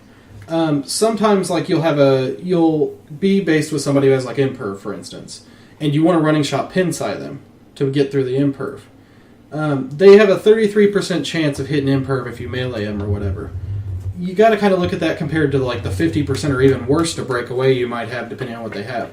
My rule of thumb that I've started running, if you have less than a 50% chance to break away, it's almost never worth it. If they have plasticity, don't even try it. Yeah. Even if it's like you have a 2 out of 6 chance to get away. It's also the fact that you shouldn't underestimate your character's melee capabilities, because if you do have an outwit in range, you can still do some pretty decent damage. And I have to say this, this isn't a hit at this guy or anything. You have to really try to keep your figures back. If you know they have good tie-up pieces, you have to pay attention to where your pieces are going to get tied up from. And it's a lot about anticipating your opponent's movements at the same time. Don't let yourself get tied up. Sometimes it's unavoidable, of course, but if you can help it, keep your pieces back when your opponent's moving in on you. Keep them just 1 out of range of that tie-up piece and frustrate your opponent instead of having them frustrate you by being based with you all game. The second part of his email actually brings up a cool idea. He says, thanks for the YouTube channel. The more clicks media, the better. To sum it up, he says, it would be awesome to do kind of a Mystery Science Theater 3000 type thing where we record commentary about a match that we record and talk about why you would do this in this situation and something like that. That's actually a really good idea. I don't really have a lot of time to do that right now, but when we do get the capabilities of recording matches, we're especially going to probably do best build matches here and there. When we do get to that, I will definitely keep that in mind because that's actually a really good idea. Yeah, I was going to say, when you first talked about a YouTube channel, I was thinking almost exactly that exact idea, was that we'd look at having matches and then just comment on them. We got a Facebook message from Chris Brown. He says, Brown. Hey guys, big fan of the What's the show. best Been way to listening run? since episode 2. I wanted to see if I could get you guys' opinion or suggestion. Me and a local game store have been trying to build a Heroclix community at their store for the past couple months, but not having any luck. Is there anything you guys would suggest to get people in the store to play? My thing, if you have any local comic book stores nearby or any other gaming stores nearby, ask them if you can put up a flyer in their venue. Try to talk to the owner or whoever works there the majority of the time and get them explain what the game is, how it works, that it could actually increase the sales of their comic books, with more clicks players getting in the area. Try to get them on your side. Try to get some so that way maybe they'll mention it to some shoppers when they come in. And get some flyers up as much as you can. It's more going to be about promotion. And also, go to hcrealms.com, post your event on there. Go to the Reddit, the Clicks subreddit on Reddit, and look for there's a thread on there that is basically finding players in your area. There's one like that on Realms. There's probably some players. I can almost guarantee you there's some players that you don't know are there. That's how many times that's happened to us at both of or at all three of the venues. People show up, they're like, I didn't know you guys played Heroclix. Like, it's such a big thing to get the word out there to people. And when we first started, if I recall, GP was like telling people that, hey, we have people coming and asking about Heroclix. They're playing over here. You guys should go check it out. Cross promotion is huge between venues. Mm-hmm. People don't just play one venue strictly. I was going to say, my next thing was going to be go to other venues that are around, play at their venues, and when you talk to the guys, bring up, we're going to start playing here at this time. That's how you're going to bring more people in. Besides that... Facebook communication. Once you get the group going, Facebook is a good idea, but another one would be once you do start having games, try to present a very noob-friendly environment where when new people come in, they don't feel like they're getting dominated. They have no help. Make it a very environment where they feel easy about asking questions all the time and learning. Make it be a learning environment and not an aggressive environment to keep them coming every week. Yeah, keep it pretty friendly and casual for the smaller group. When you start getting a little bigger, I think you can start stepping into the more hardcore competitive stuff. Because that turned me off of the first time we started playing. We stepped right into events that were really hardcore, really cutthroat, and it made me not want to play anymore. And then we swapped over and started playing at other venues where it was a little softer, a little more about, hey, we're playing with action figures from comic book characters, and it made it a much more enjoyable experience for us. If you're talking about like getting people that like play Magic or other games into it, you could demo the game.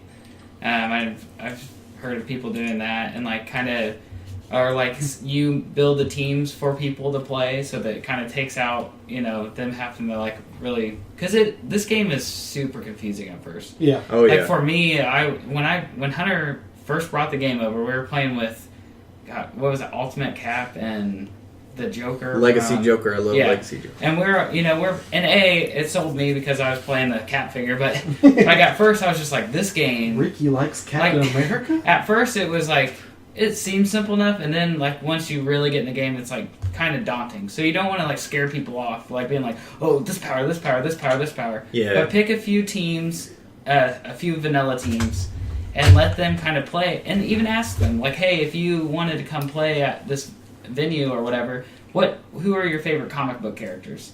And then build that team so they get to play with their favorite heroes, instead of just trying to play the most broken figure available. That's going to be it for community. We need to move into comics and talk about Infinity. I'm just going to leave. We're not going to talk about the final issue, which just came out Wednesday, because I haven't read it yet. Ricky's the only person who's read it so far. I'm going to read it tomorrow. But B, because we like to give people at least a week, listeners at least a week before we talk about comics that came out. But we'll talk about issues number 1 through 5 and the Avengers and the New Avengers tie-ins. It's like being a time traveler. Not being able to tell someone the events of their life. We've brought up on the podcast several times that, at least in my opinion, this is the best comic book event, especially if it ends well, which it seems like it does since Ricky's excited. This is going to be the best, at least my favorite, and I think the best comic event that they've ever done. Even counting Civil War and House of M and all the other really good events, I still think this is my favorite. Being a Cosmic fan. And a Hickman fan. This is definitely my favorite. I feel like I'll definitely say, like, as soon as you get done with Infinity Part 6, read New Avengers. Like, right after. Don't go and pee, and don't go fix a sandwich. Just go ahead and read it, because... Nope, Ricky, don't. I know you want to, buddy. We'll talk about it later. I feel like it's not the ending you wanted, but it's the ending you deserved. Great. It's a Hickman book, so I mean, like, I'm expecting everything just to go completely bonkers in the last 2 issues, because that's what Hickman does. It's always build up, and these last few issues is just boom, boom, plot twist, plot twist, plot twist. I love the way Hickman's portrayed humanity as kind of joining the cosmic scene. Like, usually, like, it's the cosmic scene versus humanity. Right. It's interesting to see kind of like this Star Trek-esque almost joining of all the different races to team up against a big threat or whatever. And I'm really liking the new characters. What's his name from Mars? The Ex Nihilo. Yeah, Ex Nihilo. I love Ex Nihilo as a character, and he's got a lot of cool backstory that is still being fleshed out and stuff like that. You have all the big guys from the major races. You have Clerk, Gladiator, Black Bolt, freaking Annihilus.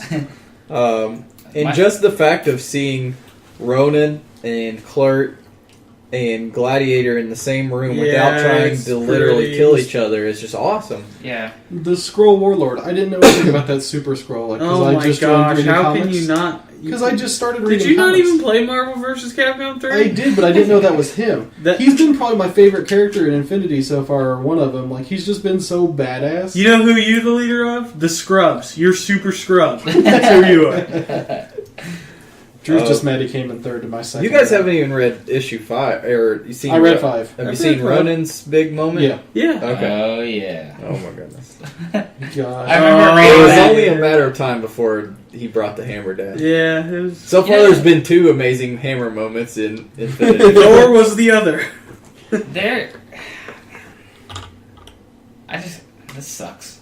and I know Ricky, and I'm trying to like keep you contained over here, buddy. I'm not gonna spoil anything. It's like I kind of want to express my feelings about it, and I can't. I'll read it tonight so we can talk about it. I'm It's reading like it going to tomorrow. an AA meeting and everybody's Drink. drinking,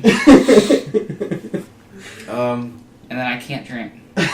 So, setting up what's happening right now, leading into the last couple issues, the fight in space has basically been negated, I guess. Like, basically, It's at a stalemate. it's all but over. Yeah. What's going on now is everybody has to return to Earth. The Avengers have to return to Earth to stop Thanos from taking over the Earth, and we also have the introduction of Thanos' son, who is an Inhuman and is pretty badass and pretty powerful. Yep. Considering they had to put a suit on him just to stop his powers from killing everything. So, what the cool thing again about this event is the camaraderie and the fact that Ronan and Clerk and Gladiator and Annihilus they don't have to help the humans save Earth. Like, basically their part is over. Mm-hmm. They've saved their kingdoms, or at least kept them from getting wiped off the face of the universe. So, but they choose to go with the Avengers and to help them defend their Because Earth from Cap Thanos. helped them free them. Because Cap helped them whenever they needed it. So, they're on their way to Earth for issue 6 and New Avengers to end it. You know, I guess, I don't know. I can't speculate because Ricky knows what happens. and I'm afraid I'm going to see him smirk out of the corner of my eyes, and I'll know what I won't happened. swear. in You a guys second. can speak. No, wrap your whole face up. I'll No, still close like your this. eyes. I'm thinking I think Thanos is going to die. He just winked. I think Thane's going to take over for Thanos. Somebody's biting the dust. Black Bolt. Somebody's going to die. It ain't gonna be Black Don't Bolt. you- You shut your whore Don't mouth. you say it. Hold on, we're gonna kill this kid. The Lord of the Inhumans gives his life so that way the Inhumans on Earth can live. Black Bolt is not going to die again. Don't you shut you. He'll be back in like 3 years. Just No, he Shut your won't. mouth. They don't have a way to get him out of this one. They had a perfectly viable storyline to get him Yeah. out of what happened last time. well, maybe he gets. I don't know. Shut up. Shut up. Is Ricky crying right now? I don't know what's going on. Oh God! Don't tell me, Rick. But what I'm actually looking forward to a lot is the resolution of the New Avengers arc too. It's kind of they've been filling it in a little bit with the New Avengers stuff. I'm guessing the New Avengers arc does not resolve. Gosh dang it, Ricky! This is the worst idea. Why didn't we invite Ricky I tonight? should have left the room. I'm just gonna zip myself up. I am interested to see where, if Hickman gets to stay on Avengers and New Avengers after this, B, where he's going to go after Infinity. Because Infinity's been going on for a year now. Every issue Everything of that's Avengers, set up Infinity. every single issue of Avengers or New Avengers, in some way or form, has been building to Infinity. I do want to say the one thing I've liked about it, though, is the tie-in books are part of it. Like, Except for Thunderbolts. They are... That doesn't even... and Avengers and New Avengers are literally necessary. Yeah. And I'm actually liking that because... It's a lot like a DC event. See, that's how DC does every... It's like some sort of good event where people might actually want to read the tie-in. It's just like DC, where every event DC does, whereas this is really the first one for Marvel that every tie-in pretty much... Civil War, kind of. Yeah, but think how many Civil War... I have a long box full of Civil true. War tie-ins. There were so many. They did all deal with each character's aspect of AVX Civil was War. probably the worst. Oh, yeah. AVX had 89 tie-ins and almost... Well, none of them- AVX... Seriously? Fear itself wasn't bad. Yeah, Fear itself were their own focused. story arcs, but they weren't really... They weren't necessary. When we talked about Fear itself before I said it, Fear itself's problem was its main story was stripped because they put it all in the tie-ins, but they didn't make it necessary to read the main story. I will say this: Hickman is, after having however many years of Bendis writing all those titles, Hickman is so refreshing. Like, nothing against Bendis, I like Bendis, but Hickman has his own little nuances and little things he does that are kind of like... Frustrating. Yeah, not frustrating, but you know what I mean. Yeah. Like, every writer's going to have their own little thing. But with Bendis, I'm just glad I don't have to sit there and be like, Dawkins, he's wearing Wolverine's clothes. Who's that? And then everybody is like sitting in the same frame talking about this. You know what I mean? Just Bendis writing sometimes loses me. But Hickman, what he has done and what he has set up going on it's going to be... Well, and I'm excited. The cool thing is he sets it up for himself. Yeah. This is his baby. This is his wheelhouse, Cosmic. And if you go back and read his Fantastic Four, a lot of the stuff that happens, you have there's no way you could know at the time that it's setting up for Infinity, but it was. I mean, 3 years in advance, a lot of stuff he writes is incorporated in Infinity. Sometimes it's in the tie-ins with the New Avengers and stuff when they go to the different planets and stuff. But there's all kinds of hints and stuff, and I can only imagine that he's setting up stuff in Infinity that he's going to bring up, later in other... You know who I would really love... Well, I don't want to say that because Guardians of the Galaxy is really good right now, but I would love Bendis on Guardians of the Galaxy. But anyways. He is on Guardians. Or not Bendis, Hickman, I mean. Yeah. But I really like Guardians of the Galaxy right now. And it's supposed to deal with some of the aftermath of Infinity, supposedly. And it's had some good tie-ins. I feel like the reason I like Hickman on an Avengers book is the Avengers books, to me, should be set up like the movies are.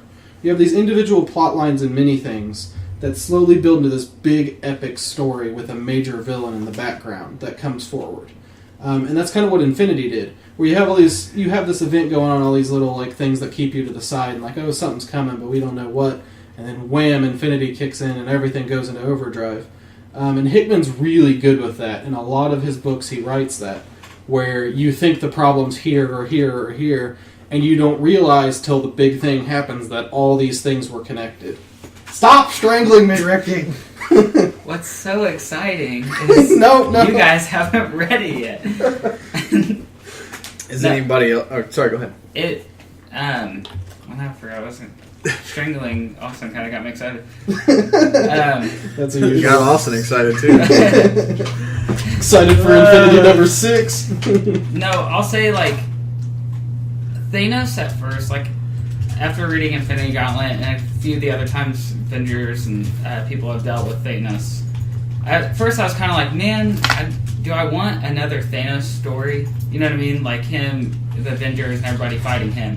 I say something? And it was- It was great to have Thanos be the big bad, but I'm telling you guys, what Hickman has set up and things that are going to probably be introduced years to come, it's scary to think of the power level we're going to see in comics. I was gonna say, I'm not a huge Thanos fan. Like, That's fine. We know you do kiss boys. I was so- gonna say, we know you kiss boys. It's fine. Thanos. I've actually heard a decent amount of people say they don't like Thanos. The thing I love about Thanos is I shouldn't say I don't like him. Like, I loved him in Thanos Rising. I just feel like before that, I felt like he wasn't fleshed out fully. Like, he was just kind It of was like... kind of weird. He was like this all-powerful, godlike person who had a backstory, but I didn't really get why he was like he was. And I think Thanos Rising kind of won me over, and then all the events in Infinity have kind of really got me to where I do like Thanos now. Thanos... I just wish Jim Starlin could write everything that Thanos does for the rest of Thanos' existence, because he really dives into Thanos' his character and machinations and his drive for the things he does, and makes him a good character. Whereas at the abstract, he just seems like the super powerful dude who gets a hold of something good and tries to kill everybody, and then always ends up screwing it up somehow. The cool thing about Thanos that you don't really realize, for example, with the Infinity Gauntlet, not everybody can take the Infinity Gauntlet and have the power that Thanos had with it. In fact, it happens during the actual event. Somebody who's a super powerful person gets the gauntlet and then can't do crap with it. And the thing is, Thanos talks of it as basically being a paintbrush. Yeah. Whereas he has the mental capacity to and the imagination to use it the way that it's meant to be used. It's not just supposed to be him. What's going on, guys? Paul Walker died. I know. I just saw on my Facebook. Jesus! Is this like when Will Smith died and... No! Radio? He died! I don't know. How did Paul Walker die? He drove his car into a tree. Really? Yeah. I saw somebody post on my Facebook feed. You don't know who Paul Walker? Are you an I idiot? probably know. It's just, it's a very common Fast and thing. Furious, main character. Oh, duh. Okay, yeah, now I know who he is. Alright, so anyways. Yeah. Talking about Thanos. Thanos Paul really Walker gets does. fleshed out in his Right. older books. Saying, kind of. The cool thing about Thanos also is he's so powerful that he has to defeat himself, or else he's not going to get beat. Yeah. And it's not like he usually does something stupid and campy like a Oops, I 60s dropped cartoon the where he cosmic cube. slips on a banana peel. Like, it always is a It's like lead up to something that happens. It's like he sets it up like that. Like But he that's always, the thing about Thanos is he, in his mind, he actually, you are always like, did he want to lose Yeah, the power? that's- Did he want to get beaten? Mhm. Did he want to get beaten? Does he really want to kill all these people? Does he really want to impress death? He's psychotic. And that's, Yeah. that's But the you reason- don't really know for sure if he really is or not. It's all mental health with, It's like with Thanos. it almost feels like death is like a huge burden to him.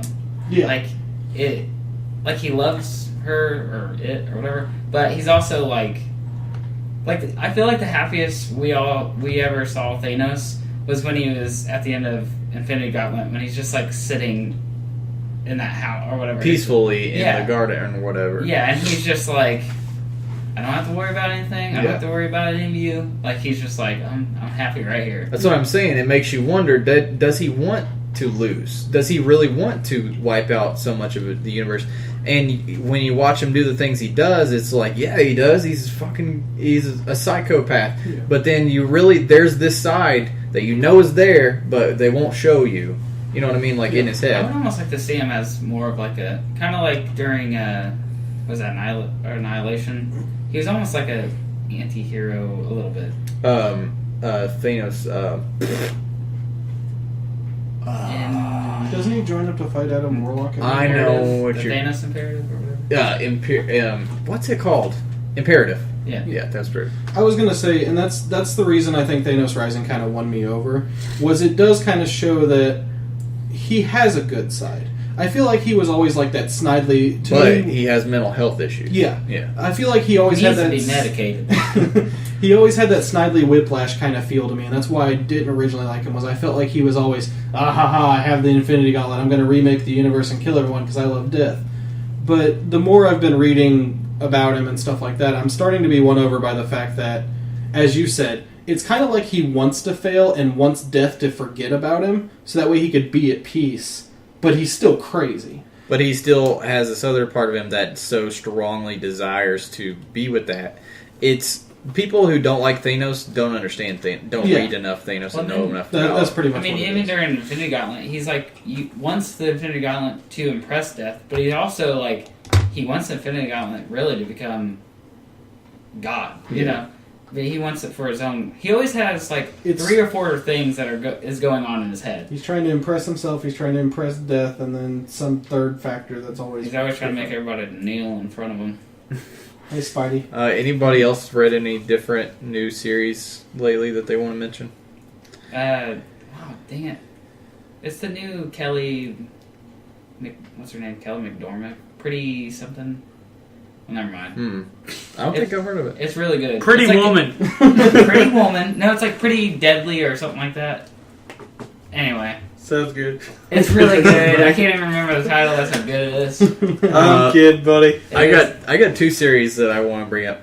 Sex Criminals. Have you guys read that? Mm-hmm. Really, Sounds entertaining. really cool. Is that and act- Fraction? Yes, It it's sounds Fraction. And it's crazy. I've read about it a few times. It's really good. Honestly, you guys would like it. I think Ashley would really like it. I'm going to make her read it. I can't really spring too much information on you without giving away the whole ending of the first one. In the second one, just know that it's highly recommended. It's extremely well written. The dialogue is very, very good, and the premise is that there's a girl. Her dad dies like page 2, and her mom can't cope with it. She becomes an alcoholic, and she basically shuts down to her. The girl has all these sexual questions because she's right at like puberty age. Things start happening to her. She like has her first orgasm by accident. Doesn't really know what's happening.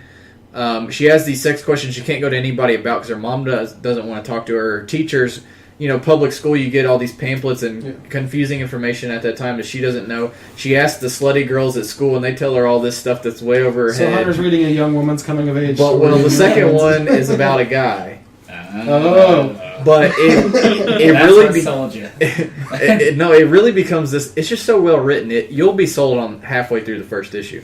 The art's really good too.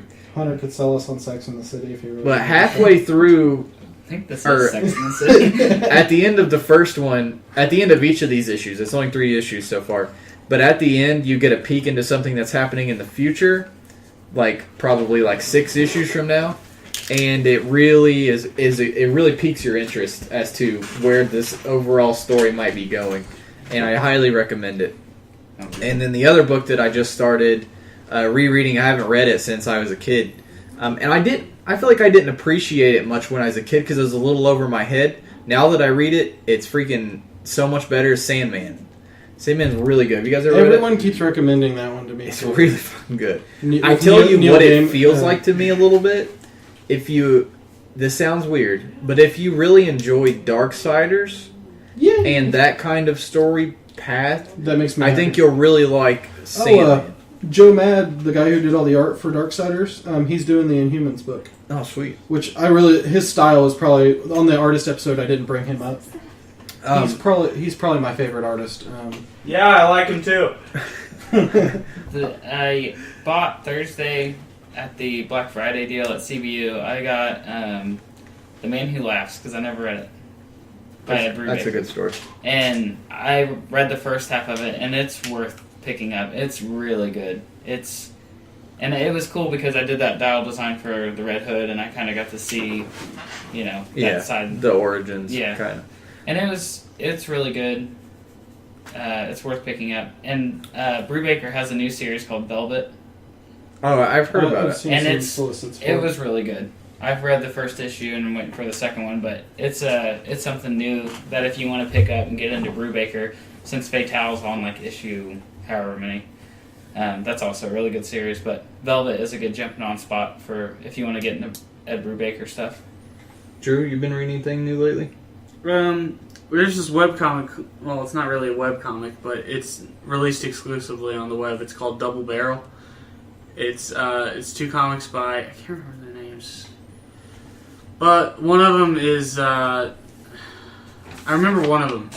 I didn't really read the other because I was so interested in the first and I didn't really have time. It's called like Heck, or I can't remember.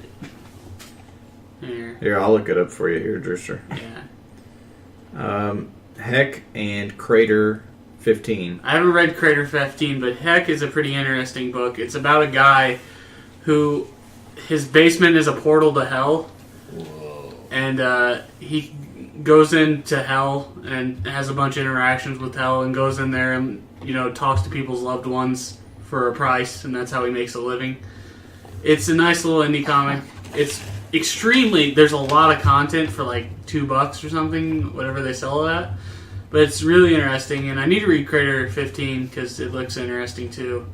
I did read. Go ahead. I read Crater 15, and it's got an interesting main character. I can't remember his name, but I need to read it again.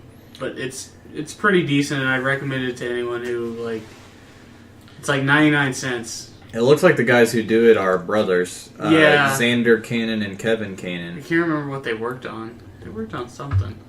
I might check that out. I think a lot of people should check out. There's a lot of really good indie and web comics out there that are that they're easy to find. The subreddit for comic books in general actually should have some suggestions.